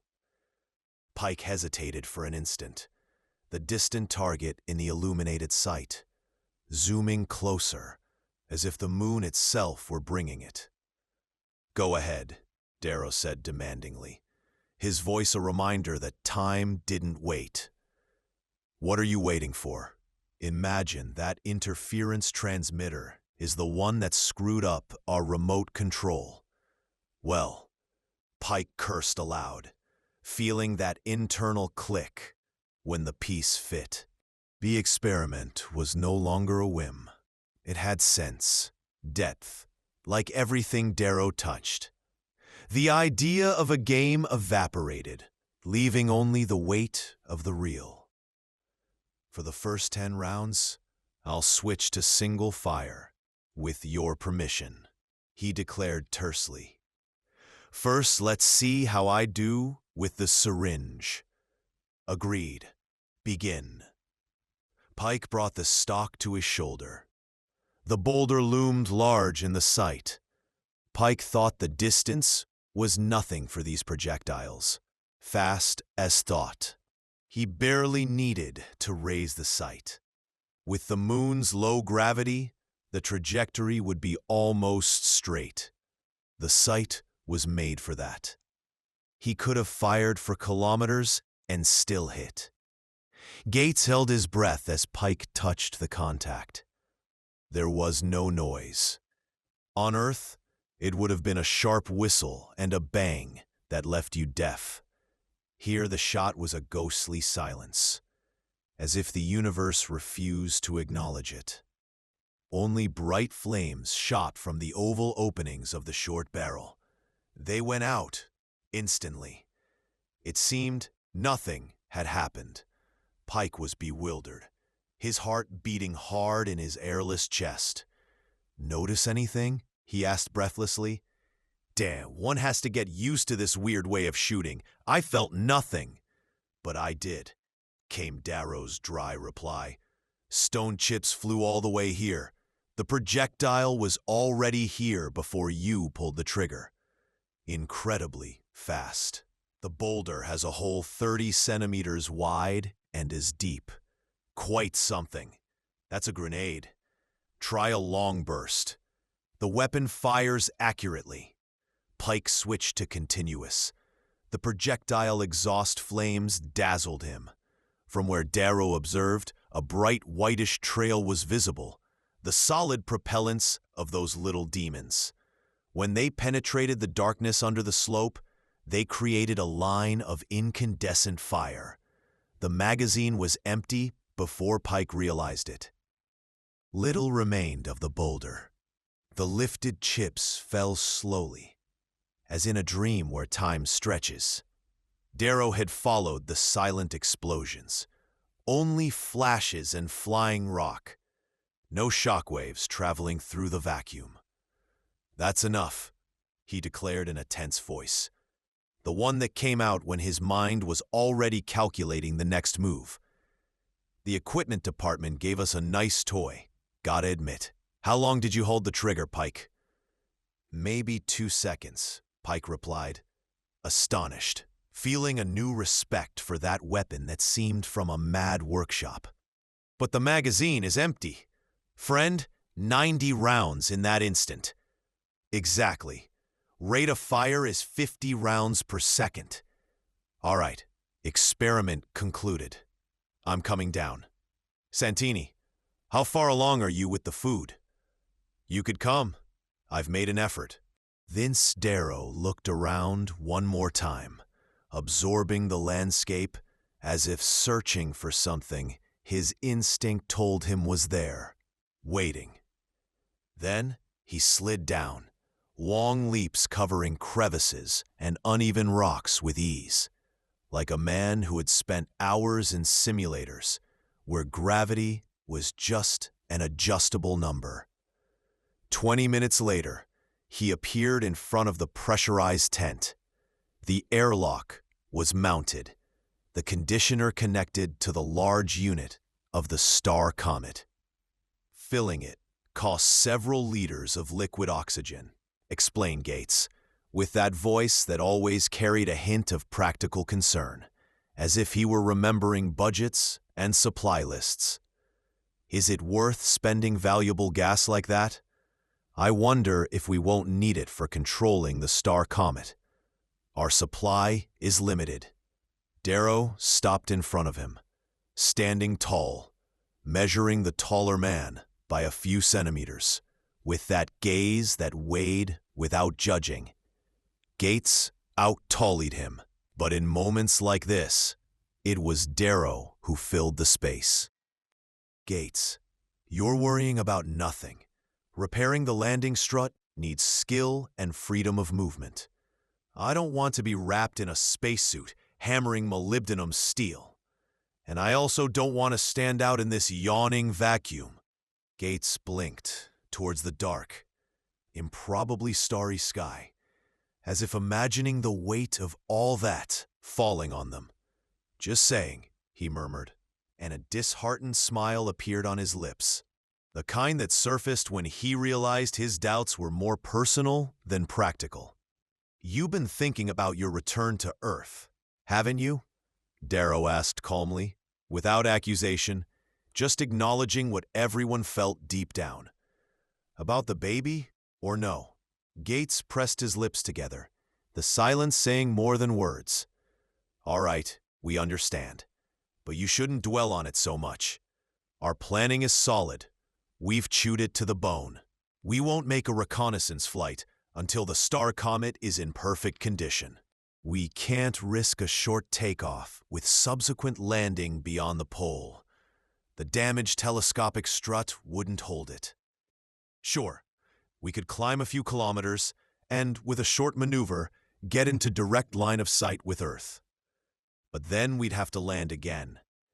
In that case, the STAR Comet could suffer damage so severe we couldn't fix it with what we have on board.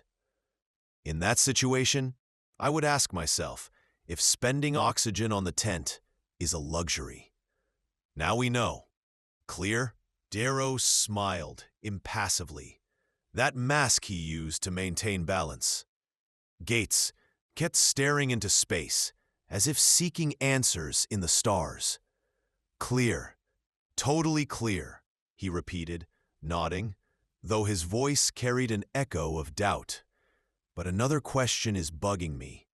Wouldn't it be better to launch now for the return? We made an emergency landing, right? Why bother repairing the strut? The landing on Earth is done with thrust. We'll land on the landing gear. Doesn't matter if a leg breaks on touchdown. We'll get down anyway.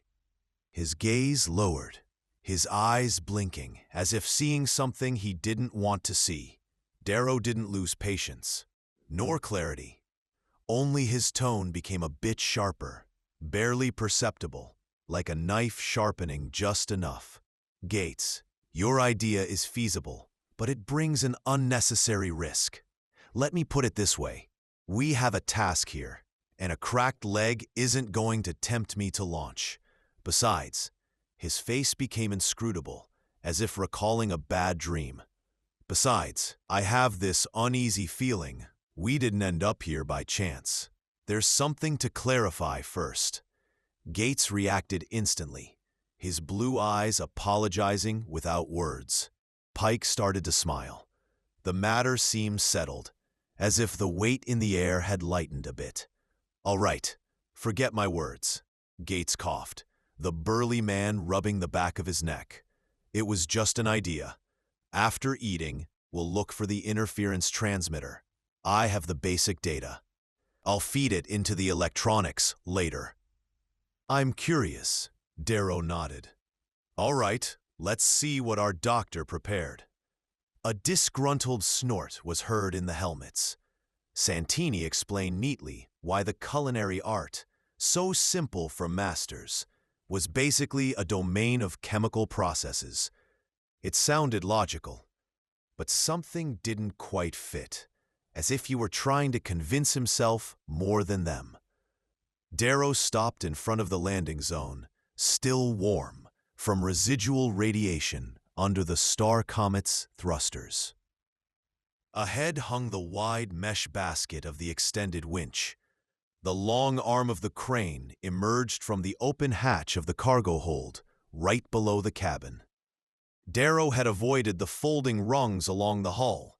For that, they would have had to pass under the separated legs, near the thruster, still emitting a subtle radioactive hum.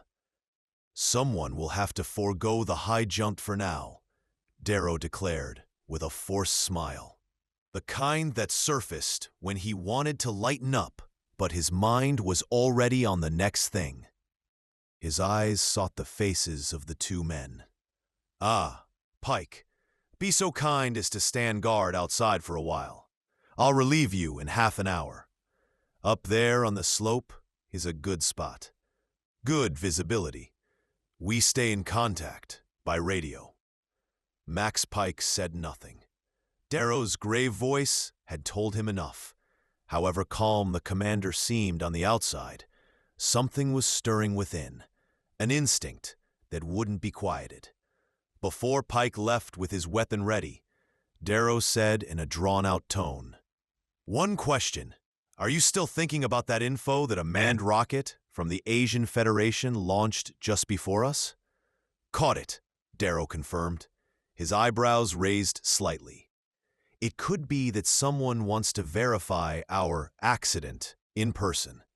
In my opinion, the interference transmitter is near the polar region, so keep your eyes open. Our automatic radio goniometer scans all wavelengths. If we hear weird tones, something changes here." He looked around with feigned boredom, as if checking the weather on a normal day. Up in the STAR Comet's cabin, Santini felt a sudden chill. He suddenly felt uncomfortable, exposed. He was the kind who took risks for science, but unexpected complications like this threw him off.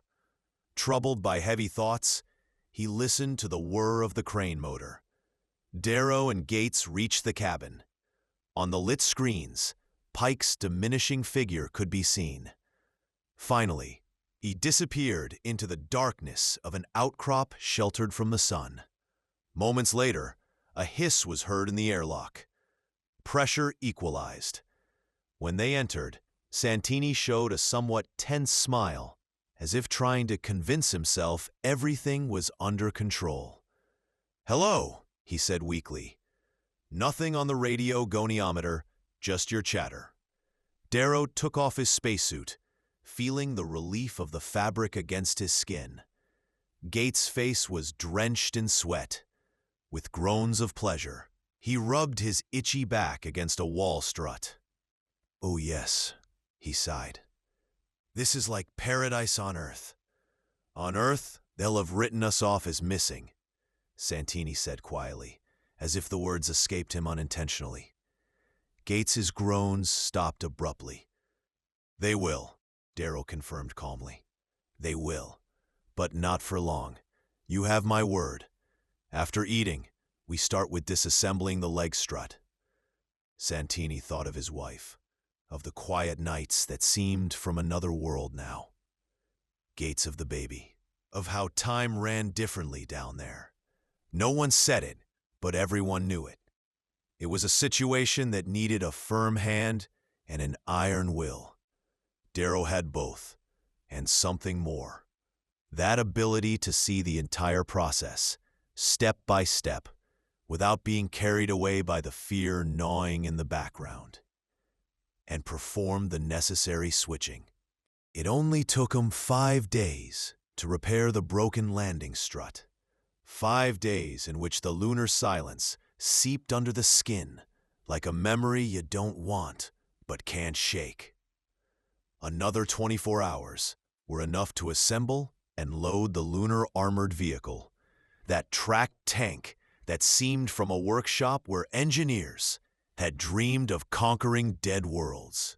After a deep sleep, induced by pills that blurred the edges of exhaustion and left the mind clean like a freshly wiped blackboard, Vince Darrow and Max Pike set off. The vehicle had been tested on terrain that would have made any Earth machine weep. It knew no obstacle it couldn't bite through and spit out. Every bolt had been checked by men who lived for that. Guys with tired eyes and hands that knew more about metal than people. It was an unarmed transport, all-terrain, with a spacious cabin for 4, and a plastic steel dome that darkened when the sun beat down too hard.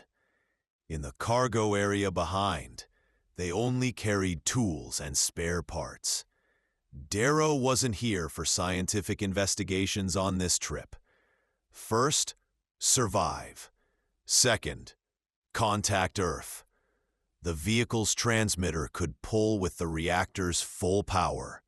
12 kilowatts were enough to shout all the way to Nevada fields, no problem. They had been rolling for 24 hours when the sun truly began to set, a sickle receding as if it too were in a hurry to leave. They weren't far from the pole. With that would come the direct line of sight with Earth. They were in their suits, but with the helmets retracted over their shoulders. The pressurized dome was as safe as the STAR Comet's cabin. That special plastic would only yield to a force no one on Earth had yet achieved. Max Pike squinted his pale blue eyes forward. The jagged peaks rising like rusty blades set his nerves on edge. "Leibniz Mountains, for sure," he said, his voice tense, as if pronouncing the name could summon them.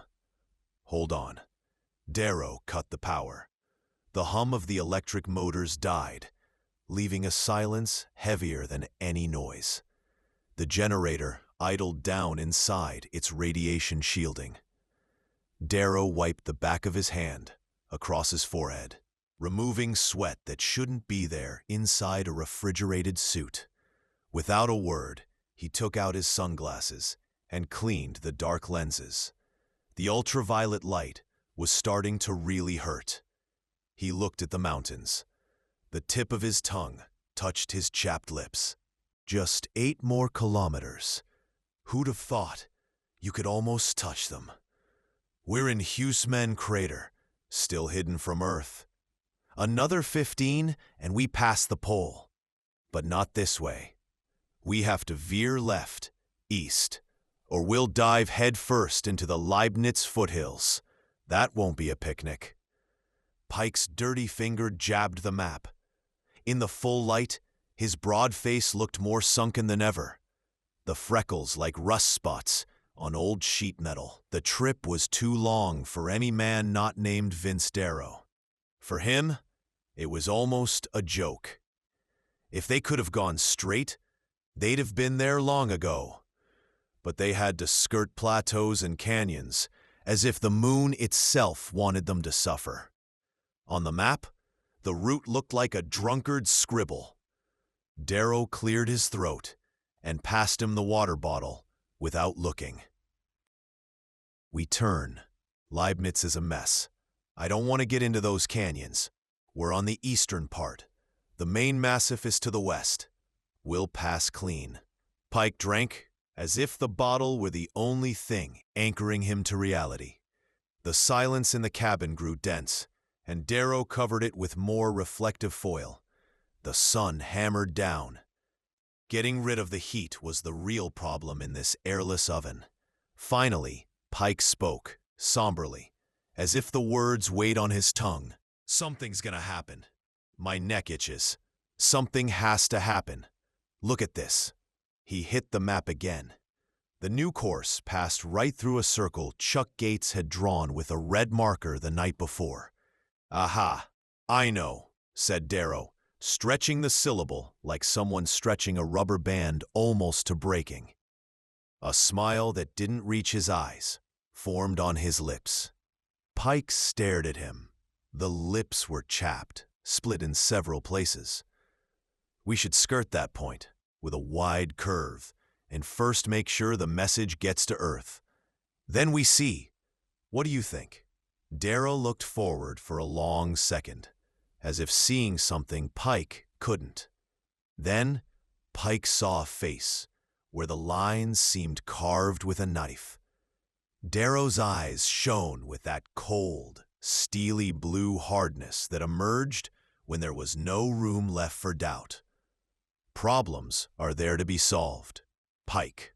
Circling them doesn't do us a damn bit of good. We have to approach, like it or not. I prefer a quick, clean operation. I want to see who's faster. They also suffer the cold, the vacuum, and the radiation. Probably more than us. "We're damned heroes, yeah?" grumbled Pike.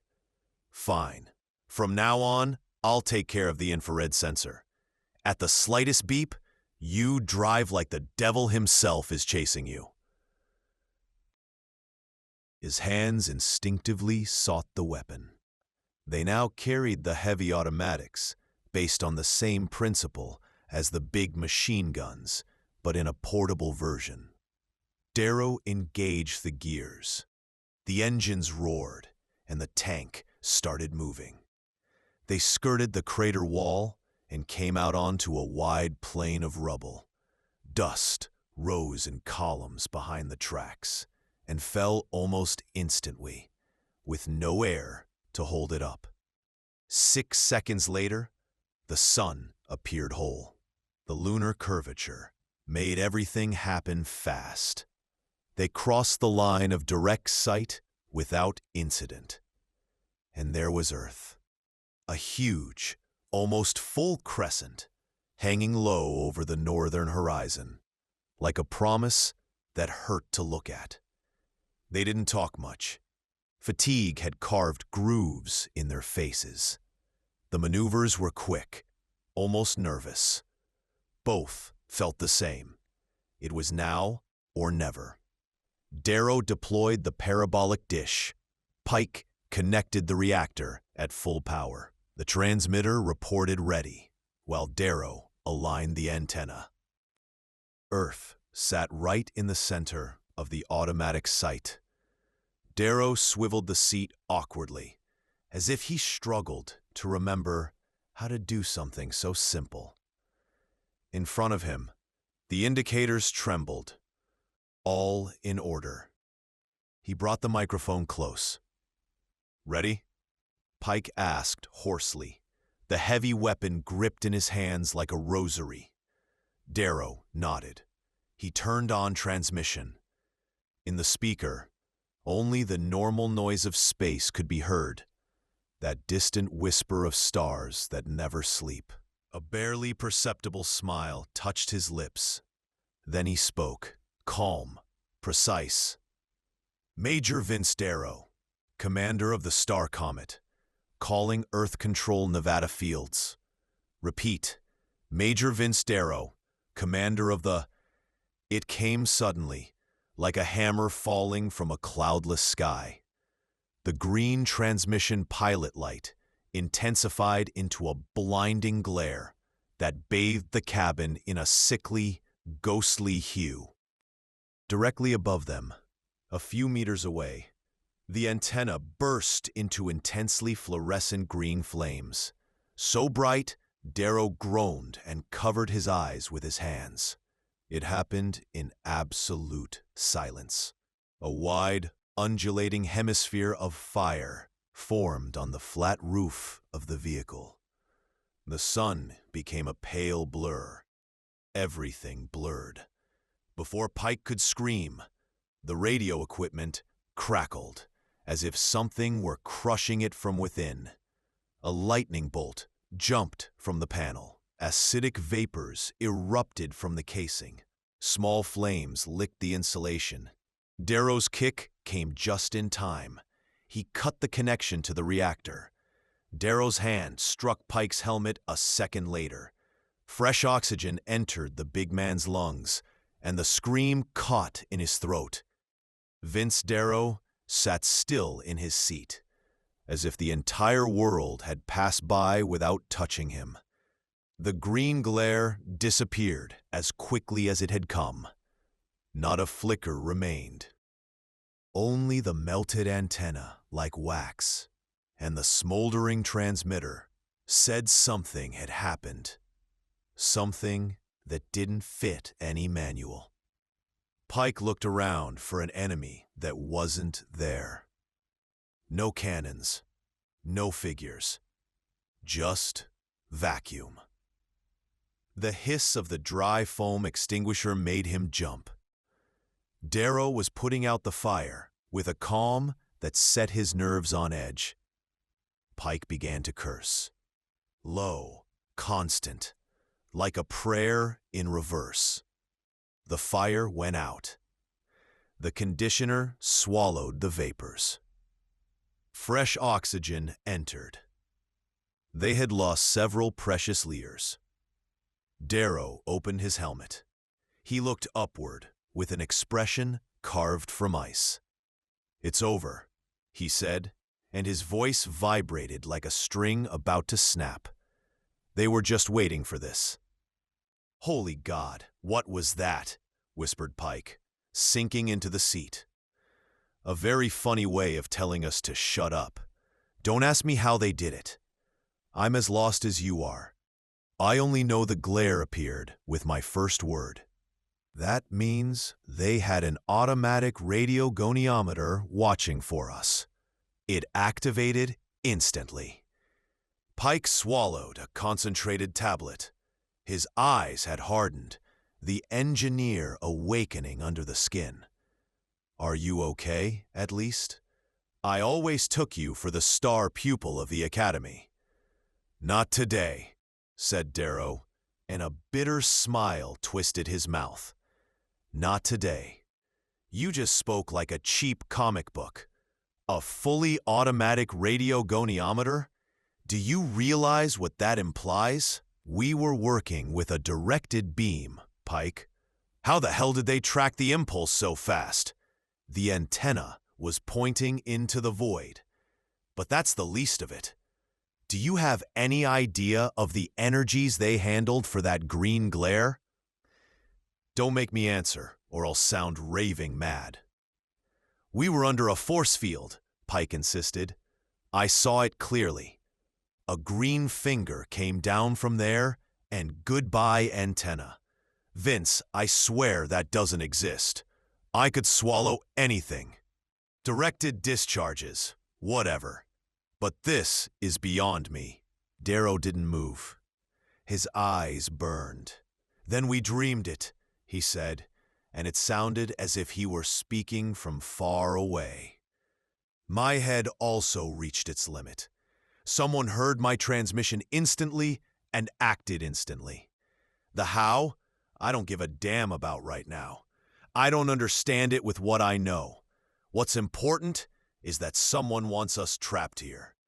I'd bet my life they wouldn't let us take off a single kilometer with the STAR Comet. Don't ask. I feel it in my bones. Pike turned even paler. You're the coldest son of a... He swallowed. Nothing else?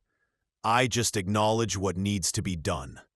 Unanswered questions, I park. We don't waste time on them. Pike nodded weakly. Color returned to his cheeks. Okay, head in the sand. He laughed without humor. Though I don't understand anything anymore. If it didn't seem like absolute madness, I'd say it was a force field. But how do you raise a force field in a vacuum? Without poles, without anything? Who wants to erase us from the map? And with what? The Asian rocket that launched before us? Darrow suggested, watching Pike closely. Pike smiled. His heavy hands hung between his knees as if they were no longer any use. Forget the stories, old man. Neither you nor I believe it. I don't care about anything anymore. I'd swallow a rusty nail if the Chinese have something like that. It was overwhelming.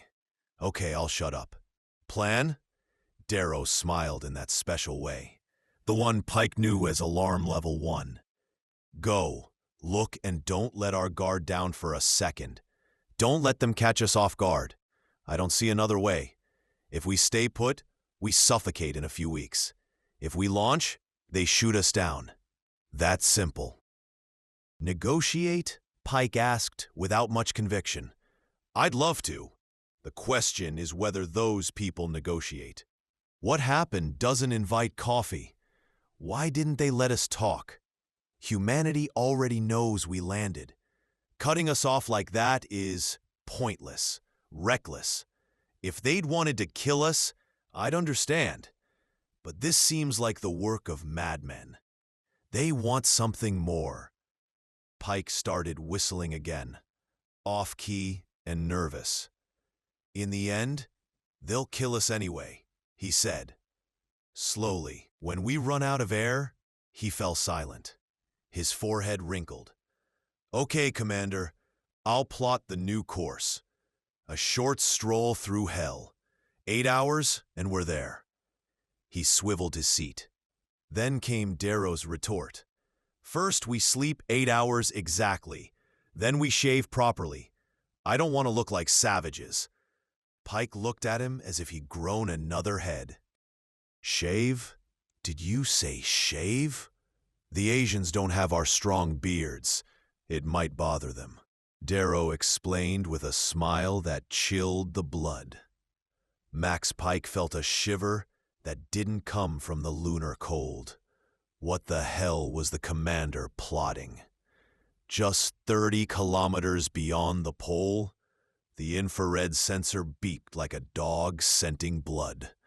Something big, hot, alive, was down there. Right inside the red circle Chuck Gates had drawn on the map with a trembling hand the night before.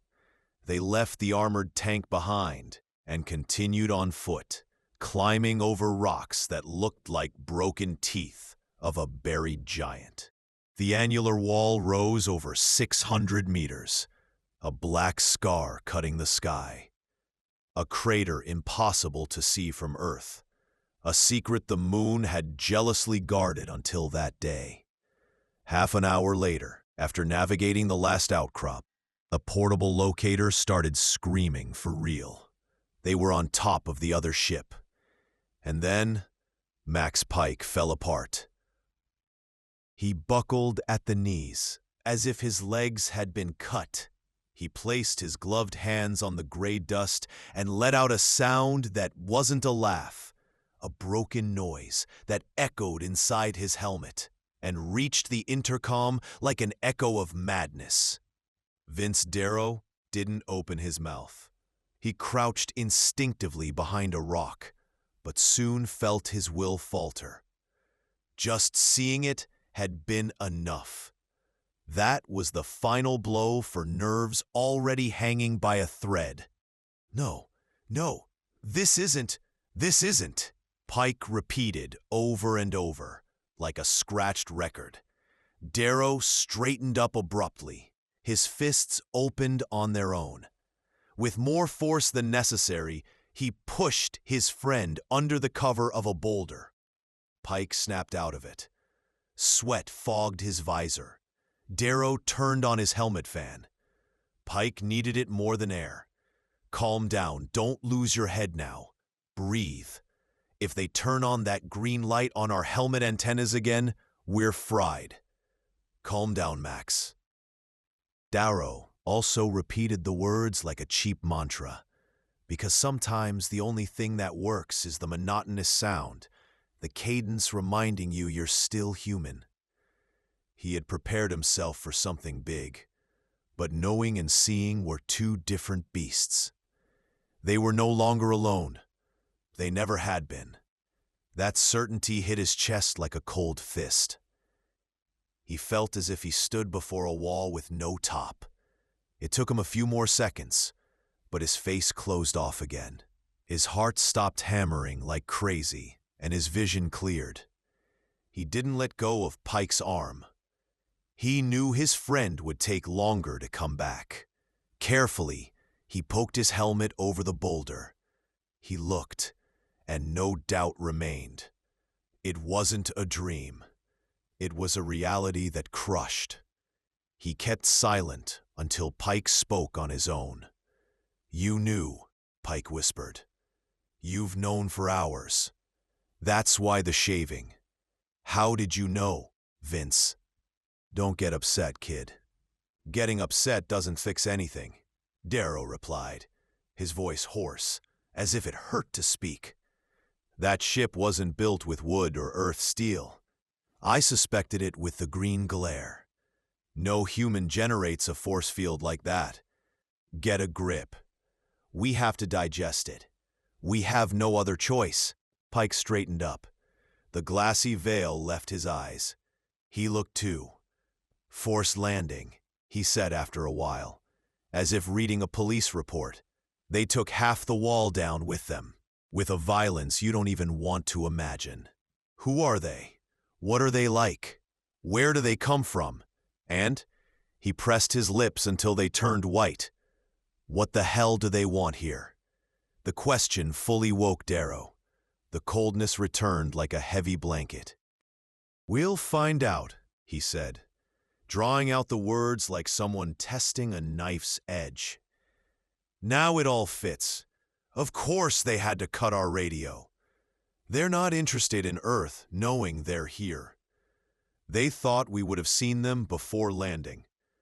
Suddenly, the puzzle makes sense, doesn't it?" And yes, it made sense. A cold, sharp sense that cut. They stayed quiet for a while, looking at the gigantic sphere resting at the bottom of the crater, like a moon fallen from the sky. The ripped hull, the molten rock around it, the twisted telescopic supports. Everything screamed accident, urgency, desperation. Darrow felt curiosity burning in his stomach like a shot of cheap whiskey. "A commander with 2 brain cells doesn't land like that," he said quietly. "They took half the mountain with them. That wasn't planned. They had a serious problem.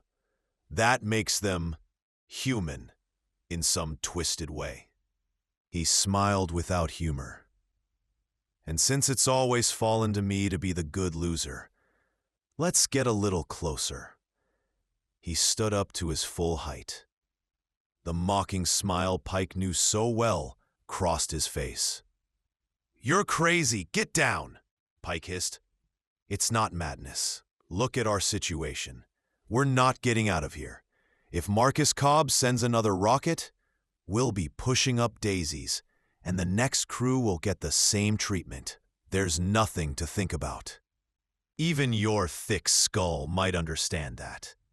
Curiosity roared in Darrow like an old engine that refuses to die. It was that eternal question that drives men to stick their heads where they shouldn't. What's behind the wall? Suddenly, someone laughed. It was brief, barely a puff of air, but someone laughed on their frequency. Pike jumped with his weapon ready. His face had turned the color of lunar dust. "You heard that too?" he whispered. "Someone's listening, damn it." "What did you expect?" A calm, serene voice answered inside their helmets. "Why do you think I've avoided long speeches? Of course they're listening. The fact they haven't fried our helmet transmitters means they're smart. They know with this, we can't even get to the corner. Crushing logic. Let's go." Pike stood frozen. The weapon hung slack in his hand. "Go if you want. I don't feel like smiling at intelligent squid or three-headed bugs. I'll stay." Darrow's face hardened.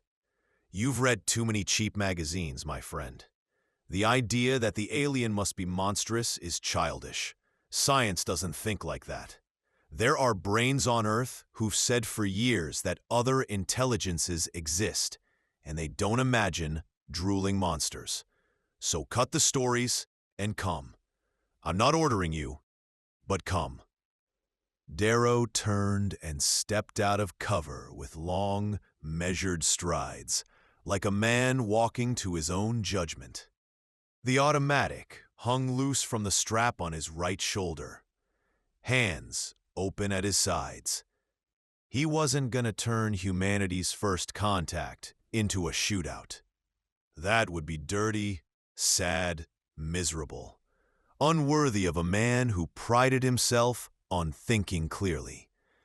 The closer he got, the larger the sphere loomed, easily 500 meters in diameter. The landing legs were columns of alien steel with bases as wide as houses. He smiled to see that, in the end, they solved the same problems with similar solutions. He heard Pike's agitated breathing behind him.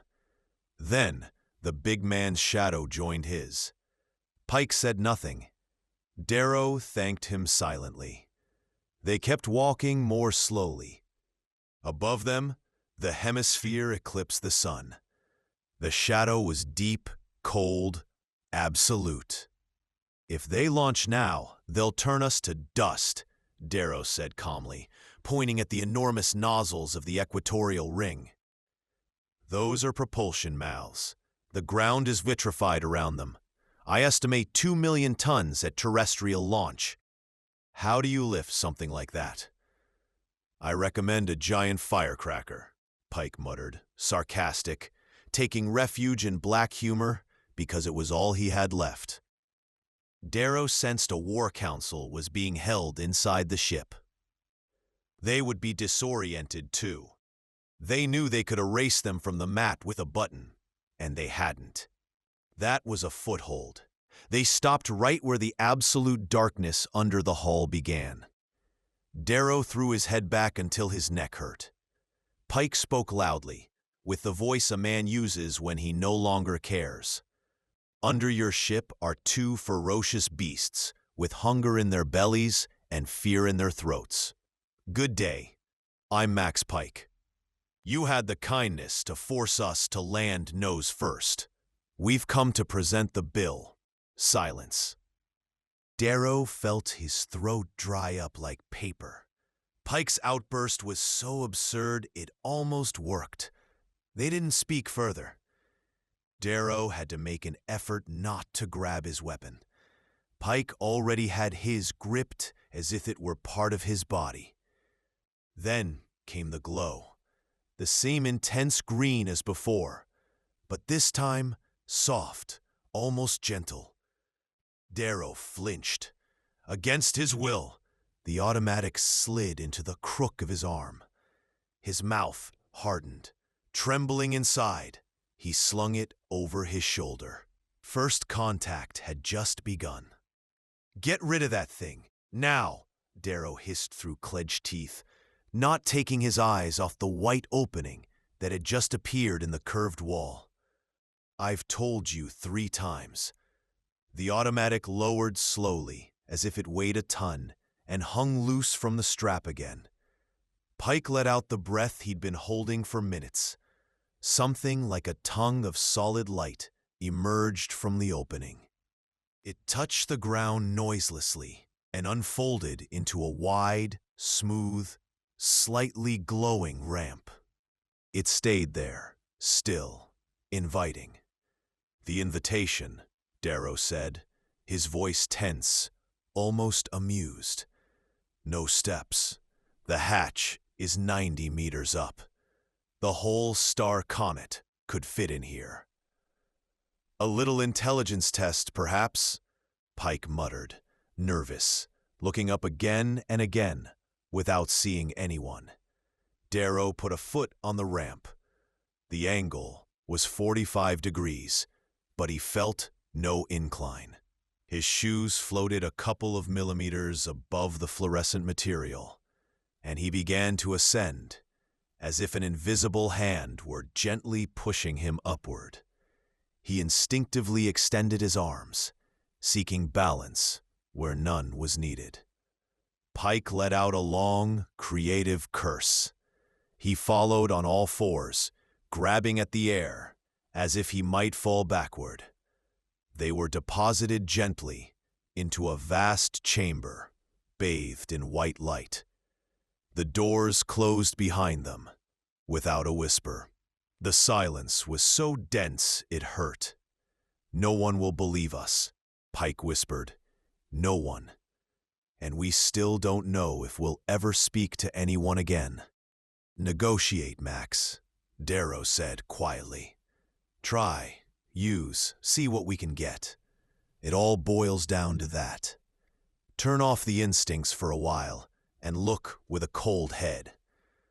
A soft hiss filled the chamber. Fresh, warm air entered. The first real sounds after days of absolute vacuum. Darrow smelled something metallic, slightly sweet, but breathable. Then the voice came, clear, with a perfect Oxford professor's accent. "You may open your suits. The air is compatible with your metabolism."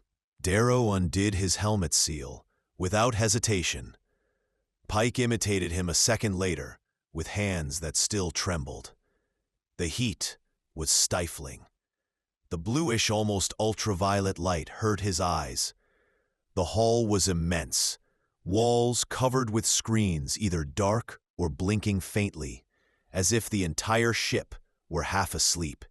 And there was Krill, tall, much taller than Darrow, slender to the point of seeming fragile. Taut, youthful skin, but the face of a very old man who has seen too much. High, domed forehead, large eyes of a reddish ivory that looked through him with an intensity that pierced. His hair was almost non-existent, just a silver veil. He wore a loose tunic of a material that shifted hues with the light. He moved slowly, as if each gesture cost him enormous effort. He looked sick, very sick. Beside him, 2 Teclarians lay on low bulks, watching oval screens where hypnotic geometric figures formed, changing color endlessly. They didn't look up when the humans entered. Not a blink. It was as if Darrow and Pike were furniture. A heavy, almost palpable drowsiness hung in the air. Those beings were absent, lost in their own dreams. Then Kyla entered. Darrow felt something tighten in his chest. She was as tall as him, perhaps a bit more. The same skin tone, the same reddish eyes. But in her, Everything was sharpness. The narrow, perfect face, cold as winter lake ice. The white silver hair pulled into a severe bun. The form-fitting clothing, black with red symbols that glowed faintly on her chest. Rank, authority, contempt. She glanced at them once, like someone brushing off a bothersome fly. She said nothing. None was needed. The message was crystal clear. They weren't worth the dust on her boots. Darrow felt the blood drain from his face. Never, not in the toughest academy interrogations, not facing generals who looked at him like an insect, had he felt such pure, absolute, indifferent contempt. Pike opened his mouth and closed it without a sound. Krill spoke then, with that cultured, kindly, almost sad voice. "May I present Kyla, commander of this ship. I am Krill, chief scientist of the expedition." The English was impeccable, accentless, as if he'd been born speaking it. Darrow inclined his head slightly. It wasn't reverence. It was acknowledgement that he stood before someone who, despite his weakness, still retained dignity. "Major Vince Darrow, United States Space Force. This is Captain Max Pike. We represent humanity, or at least the part that arrived first." Krill smiled with ancient sadness. "You arrived just in time," he said, "and perhaps too late for us." Kyla took a step forward. Her voice was pure ice. "They are primitives. They should not be here, but fate has a cruel sense of humor." Darrow didn't look away. He felt Pike stiffen beside him. "Primitive or not," he replied calmly, "we are here, and your ship is broken. I think that puts us on the same side of the board." Kyla looked at him as if a cockroach had just spoken. Krill raised a slender hand, conciliatory. "Enough, Kyla. We need help, and they are young, full of life. Perhaps they can give us what we have already lost." The silence that followed was dense, charged. Darrow felt the fate of two worlds had just tilted a millimeter in a direction no one had foreseen. And the worst hadn't even started. With a tired smile, like a man who has lost too many battles, Krill sank back onto the bunk. His reddish eyes settled on Kyla, and Darrow saw in them what seemed like genuine concern. She, for her part, had just barked a curt order at the two Teclarians lying on their bunks. One of them half sat up, smiled with a frightening, vacant kindness, and sank back into his hypnotic screens. Darrow felt the air grow thicker. Pike could take no more. His face was white as chalk, his lips tight in a grimace carved from wood. He breathed shallowly, like a dog scenting a storm. It was the moment. Darrow felt it in his gut. He took a step forward.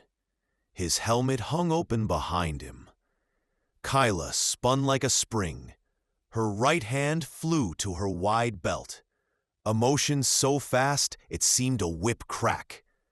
Darrow looked her in the eyes. If hers were icy fire, his were steel fresh from the forge. She retreated half a step, as if suddenly stung by something venomous. Pike let out the breath he'd been holding for a minute. He knew that look of Darrow's. Either the storm would break, or the world would change its axis. Darrow walked past her, without even brushing her. Kyla moved aside as if he smelled rotten. Krill watched, expectant. When Darrow stopped before him, the old man closed his eyes for a second, like someone preparing to receive news he's waited for his whole life. "Sir," Darrow said, and his voice sounded softer than it ever had in his life, "I know you understand me. And because I know that, everything else becomes secondary. My name is Vince Darrow, Major of the Space Force, Commander of the STAR Comet. You forced us to land nose first. I'm not here to complain. One more step and you die. Kyla's voice was a whip-crack of contained fury. Darrow turned his head slowly, unhurriedly, and gave her a half-smile that held nothing kind. Kyla was enveloped in a shimmering halo of energy. Her eyes had turned a frightening golden red. Darrow began to understand. It wasn't just contempt. It was something deeper, more ancient. The absolute certainty that she belonged to a chosen race, and he was little more than a monkey with tools. Krill spoke weakly. I am sorry. I could not prevent it. We were not prepared for this. According to our latest data, the third planet was a backward world full of primitive creatures. You have changed much since our last visit. We did not come to contact you. Out, ordered Kyla. Right now. What you are doing violates the law. I am forbidden to engage with beings below sea level. Out. Something broke inside Darrow. A cold, clean anger without shouting. And why did you let us in? He asked quietly. That is not your concern. It was my idea, said Krill. There's a special clause. When the life of a scientist is at risk, contact with young races is permitted. My illness has given me that margin. I understand, said Darrow. You need help. Kyla let out a sound that was half laugh, half snarl. They are too young and too eager. Krill murmured. Are all of your species like this? Darrow twisted his mouth. Do you have no doctor on board? Why is no one helping him? There is no cure, Kyla cut in. And now get out. You have humiliated me enough. Pike let out a huh that sounded like pure disbelief. It was so theatrical, so unreal, it almost hurt. Darrow took off his helmet completely. He dropped it to the floor with a metallic clang that echoed in the hall. He looked Krill in the eyes. With all due respect, Commander, he said, and his voice was pure ice. I have a brain that works, and I see a ship full of people sleeping awake. If this is the pinnacle of your civilization, something is failing spectacularly. Those two over there, he pointed with his chin at the apathetic Declarians. On Earth, they'd be in a padded room with heavy medication. You and the Commander are the only ones who still seem alive in here. And you are sick. Very sick. Kyla went white as paper. Behind her, two humanoid robots materialized with a low hum. Articulated arms, cannon muzzles, heads without eyes. Darrow didn't even blink. Tell the truth, even if it hurts, he continued. You know it as well as I do. If it bothers you that a savage says it, you shouldn't have opened the door. Darrow's finger was on the trigger. Pike had taken cover behind a bunk, his weapon ready. How dare you, Kyla hissed. How dare you speak like that on a ship of the great Teclarian Empire? I will have you destroyed. Go ahead, said Darrow. But then you let me take off with my ship, and we forget the matter. We are on the moon, not Mars. You can't live on dust here. Krill let out a choked cry. He half sat up, as if suddenly forgetting he was dying. What did you say? Have you begun the conquest of space? Exactly, Darrow replied impassively. And we are not going to stop. One day, we will have ships like yours, faster than you think. Wait, said Krill, raising a trembling hand. Please. What followed was a discussion, so rapid and intense, Darrow could barely follow it. Kyla gestured as if wanting to tear the air apart. Krill spoke low, firm, implacable. In the end, she stood rigid, pale, her golden eyes full of shame and rage. Without another word, she turned on her heel and left, escorted by the robots. The door closed behind her with a whisper. Krill sank back, exhausted. "Come closer," he gasped. Darrow leaned over him. Up close, the old man seemed even more fragile. The taut skin didn't hide the deep shadows under his eyes or the trembling of his hands. "I have an excellent doctor on the STAR Comet," Darrow said. "Let me bring him." "Later," Krill whispered. "Listen first. I do not believe you can cure me. We are too different. But you fulfill the fundamental law of the Empire. You resemble us. You have spirit. You have tamed atomic energy without destroying your world. Yet, I am the chief scientist of this expedition. Kyla commands the ship. Do you understand the difference?" Darrow nodded. He understood it all too well. "I have reclassified your species as Stage D," Krill continued. "That annuls Kyla's arguments. Now we can talk." He smiled weakly, like a man who has just won a game he thought was lost. "My race is thousands of years old," he said. "Once we were like you, hard, hungry, conquerors. Then came the decline. The great empire fragmented. Other peoples rose. Now we are at the end. Archon, our world, is over 30,000 light-years from here. We mastered faster-than-light travel millennia ago, but we no longer have will. We think grand plans and fall asleep dreaming them." He looked at the two apathetic Teclarians. "Until now, we had not found anyone who was as we once were. You are the exception. That is why I reclassified you. It is my right, and my last hope." Darrow stared at Krill as the old man spoke of oval screens that devoured entire souls, of fictional worlds injected straight into the brain, leaving the body empty as a husk. Billions of Teclarians lying down day after day, chasing hypnotic geometric figures that changed color and shape endlessly. A soft hum rocking them in an eternal dream, where everything was perfect and nothing required effort. It was as if the entire race had found a drug that didn't kill the body, only the spirit. Will evaporated drop by drop. Initiative turned to dust. And what remained was a hollow civilization, propped up by robots and memories of past glory. He didn't know it then, but Darrow was looking at a mirror of humanity's future, one that was already beginning to tarnish in 1961, and which decades later, in the 2025 he never imagined, had become a thick fog.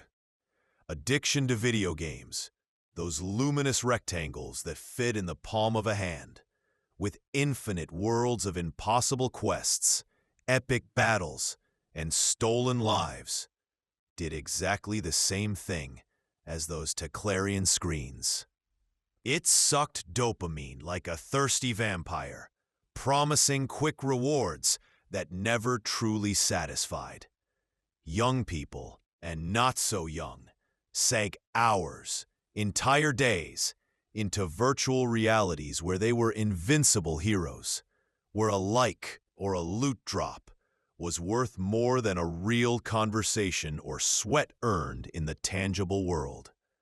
Will withered, just as it did in the Teclarians, social isolation leading to depression and anxiety, loss of motivation for studies or work, sedentary bodies rotting in chairs, while minds wandered through digital labyrinths.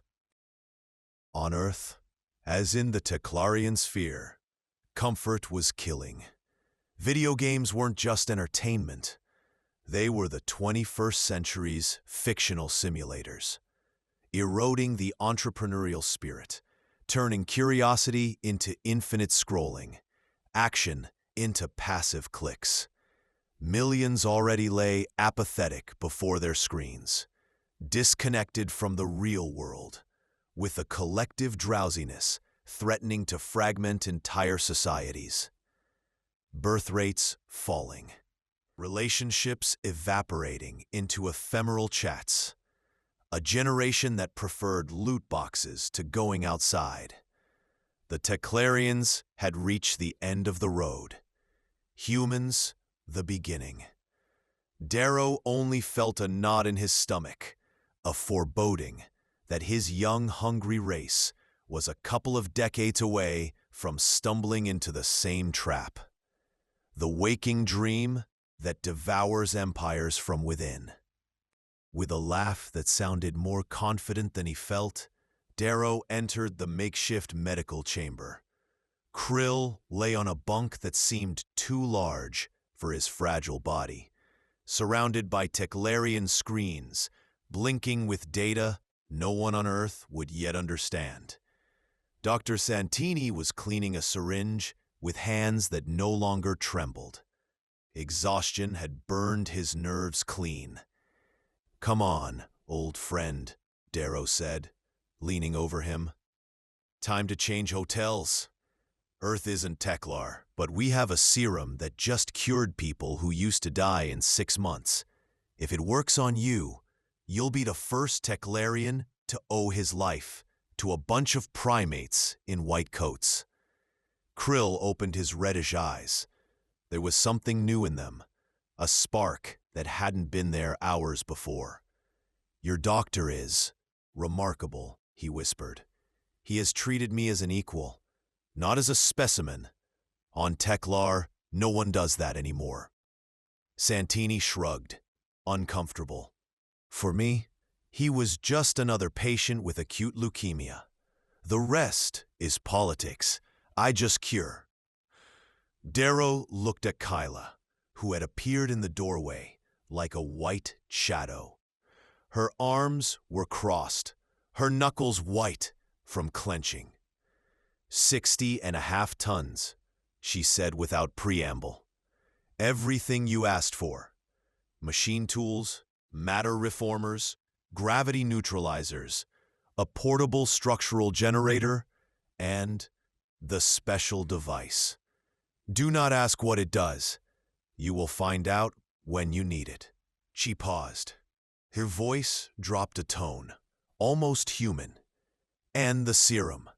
If it kills him, I will kill you, Major Darrow." Slowly. Darrow looked at her without blinking. "If it saves him, Commander, you and I will have a very long conversation about who is truly the primitive here.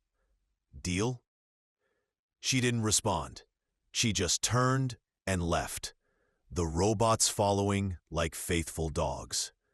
An hour later, the STAR Comet was loaded to the brim. 60.5 tons of technology that smelled of the future and dangerous promises.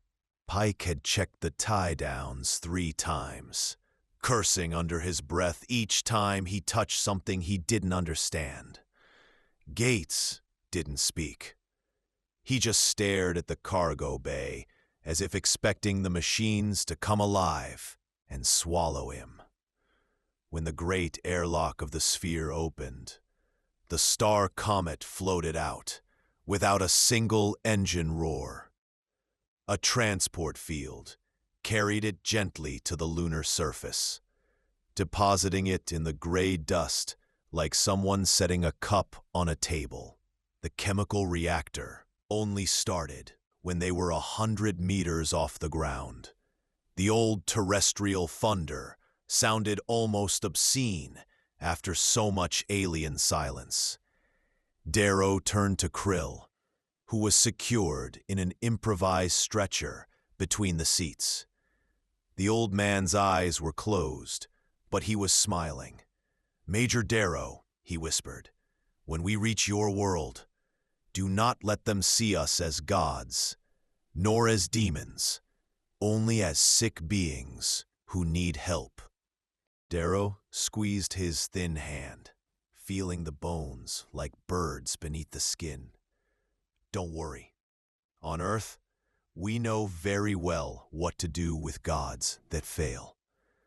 The STAR Comet accelerated towards the lunar horizon, leaving behind the wounded silvery sphere that already seemed smaller, more alone. In the cabin, no one spoke. Only the roar of the chemical engines and the beat of four hearts that had just realized humanity was no longer alone. And that being the second to arrive had never been so dangerous. And somewhere in space, very far away, a dying empire had just found its last hope in a handful of barbarians with toy rockets and too much will to live. "We are about to launch, sir," Darrow said, adjusting the straps of the improvised stretcher. "Kyla still refuses to give us an auxiliary craft. Can nothing be done? I will have to subject you to accelerations that under normal conditions would break your bones. We know no way to nullify inertia." Krill barely opened his eyes, a tired smile on his lips. "You will feel nothing," he whispered. "The structural neutralizer is already installed in your cargo bay. Inertial compensation field. You will not feel a single gram of force. Trust me." Darrow swallowed. Another miracle that for them was routine and for humanity an impossible dream. "They did it. They did it." General Marcus Cobb repeated the same phrase, like a broken record, staring at the large radar screen, as if he feared the STAR Comet would vanish at any moment. 14 hours of flight from the moon. The ship had entered the atmosphere on the third braking orbit, slowed to little more than 3 kilometers per second, thanks to the new chemical nuclear reactor. The automatics had functioned perfectly. No more failures. Darrow's report had been strange. Problems with propulsion circuits. Details upon landing. He had said by radio. Nothing more. Now the STAR Comet was at 183 kilometers altitude, descending at 4,800 kilometers per hour over the Arctic. Everything seemed normal, until it wasn't. Thomas Hayes, head of NATO's International Intelligence, cleared his throat from the back of the room. He had arrived 3 hours earlier, unannounced, followed by a complete armored division. Nevada fields looked like a kicked anthill. "General," Hayes said with his usual smile, the one that never reached his eyes, "your boys have disconnected remote control, and they've just changed course." Cobb spun around. On the screen, the STAR Comet veered sharply south, overflying Siberia. A second later, the international SOS beeping started. No codes, no voice, just the raw distress signal. Cobb paled. Hayes was already giving orders. "Maximum alert. If they don't correct course within 60 seconds, shoot the ship down." At the eastern headquarters in Novosibirsk, Viktor Volkov saw the same thing. His fingers stopped millimeters from the red button that would have launched 7,000 nuclear warheads. He recognized the silhouette of the STAR Comet. It was American. It was emitting SOS, and it was descending towards the Gobi. Volkov withdrew his hand. "Have the 86th motorized and the 4th Airborne move," he ordered. "I want that ship intact, alive or dead, but intact." In the STAR Comet's cabin, The silence was dense. Darrow had just landed, like an airplane on the rocky plain next to the Goshen Salt Lake. 42 kilometers from the Mongolian border, and 180 from the Chinese one. Dust rose in gray clouds under the giant tires. The engines shut down. Planes shut down. Darrow rose from the pilot's seat with a quick motion and drew the automatic from its holster. The muzzle pointed directly at Chuck Gates's chest. Gates froze. Pike didn't move. Dr. Santini didn't even blink. Krill, secured in the fifth seat, watched with scientific curiosity. Gates had been shouting since the turn. He tried to reach the weapons locker, but the magnetic belts were locked. "Let it go, Chuck," Darrow warned, his voice low, dangerous. "We're home." Gates let out a hysterical laugh. "Home? You've landed in the middle of Siberia, you traitorous son of a... You've sold the ship to the Russians, or the Chinese, all calculated, from the beginning." "Swallow your air, Gates. Very slowly," Darrow said, pale, eyes burning. "When you leave here, you can go wherever you want. You'll see your families. But if you open your mouth and say Vince Darrow is a traitor, I'll find you, wherever you are." Pike spoke for the first time, his voice calm, eyes narrowed. "Why here, Vince? Explain it to us once and for all." Darrow lowered the weapon slowly.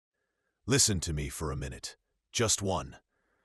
I'm not the type who does things for no reason. I never have been." He looked at Krill. The Teclarian barely nodded. "The STAR Comet no longer matters," Darrow continued. "It's a toy compared to what we carry inside. 60 tons of technology that can stop an atomic war or start one. A sick being who can change the fate of 2 galaxies. And a secret that, if it falls into the hands of Washington, Moscow, or Beijing before we're ready, will destroy us all." He paused. The desert burned outside the windows. "There are no flags here," he said. "Only sand, salt, and time. Time to cure Krill. Time for us to decide, not them, what happens to the future. Because if we return to Nevada now, Hayes will cut us open. If we go to Moscow, Volkov will do the same. And if we go to Beijing, you can't even imagine." He looked at Gates, then at Pike, then at Santini. "This is no longer America versus the East. This is humanity versus itself, and versus what comes after." Krill spoke for the first time since landing, his voice weak but clear. "He is right, Major Darrow. The third planet has just entered adulthood, and adults choose their own path." Outside, the Gobi wind began to howl against the hull. Somewhere, very far away, entire divisions of tanks advanced across the steppe. But inside the STAR Comet, for the first time in history, 5 men and an alien had just founded something that had no name yet. And that wasn't going to ask anyone's permission. Gates sat frozen in his seat, mouth agape, eyes wide. Krill sat up slowly, leaning on Darrow's arm, and Darrow put away the automatic with an almost ceremonial gesture. "Chuck," Darrow said quietly, "we have good intentions. The best. We are not criminals. Can it be wrong to risk everything for all of humanity? I don't think so. We are on the brink of something no one has ever seen. No one is going to spit on Krill. You have my word." He opened the outer hatches.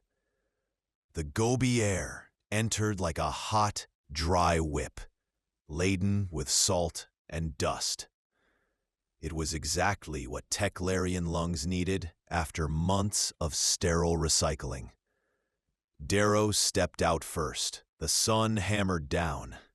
The desert stretched to the horizon, empty, infinite, perfect.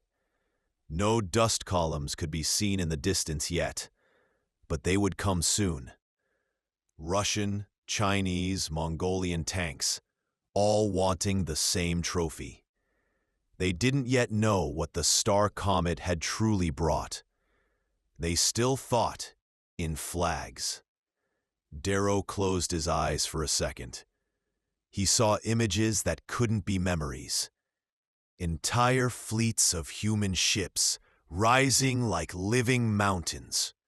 The roar of thrusters shaking planets. A single Earth government. Real peace.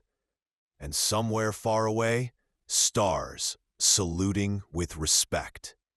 It was a vision, but he felt it in his bones. In the cargo bay, a Teclarian artifact began to emit a low, constant hum, like a heart that had just awakened. The third power had just been born. Darrow smiled at the blinding blue sky. With 2 fingers, he tore the Major's insignia from his epaulet and let it fall into the red dust. Major Vince Darrow had just resigned. The end.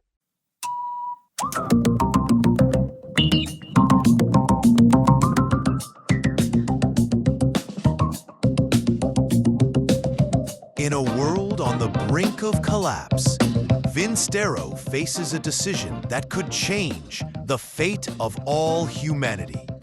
Betrayal, power, and technology beyond human understanding intertwine in a game where nothing is what it seems. Get ready to experience The Third Power, the episode that redefines the future of the saga. In the next episode, the STAR Comet has returned to Earth, but for Vince Darrow, this is only the beginning.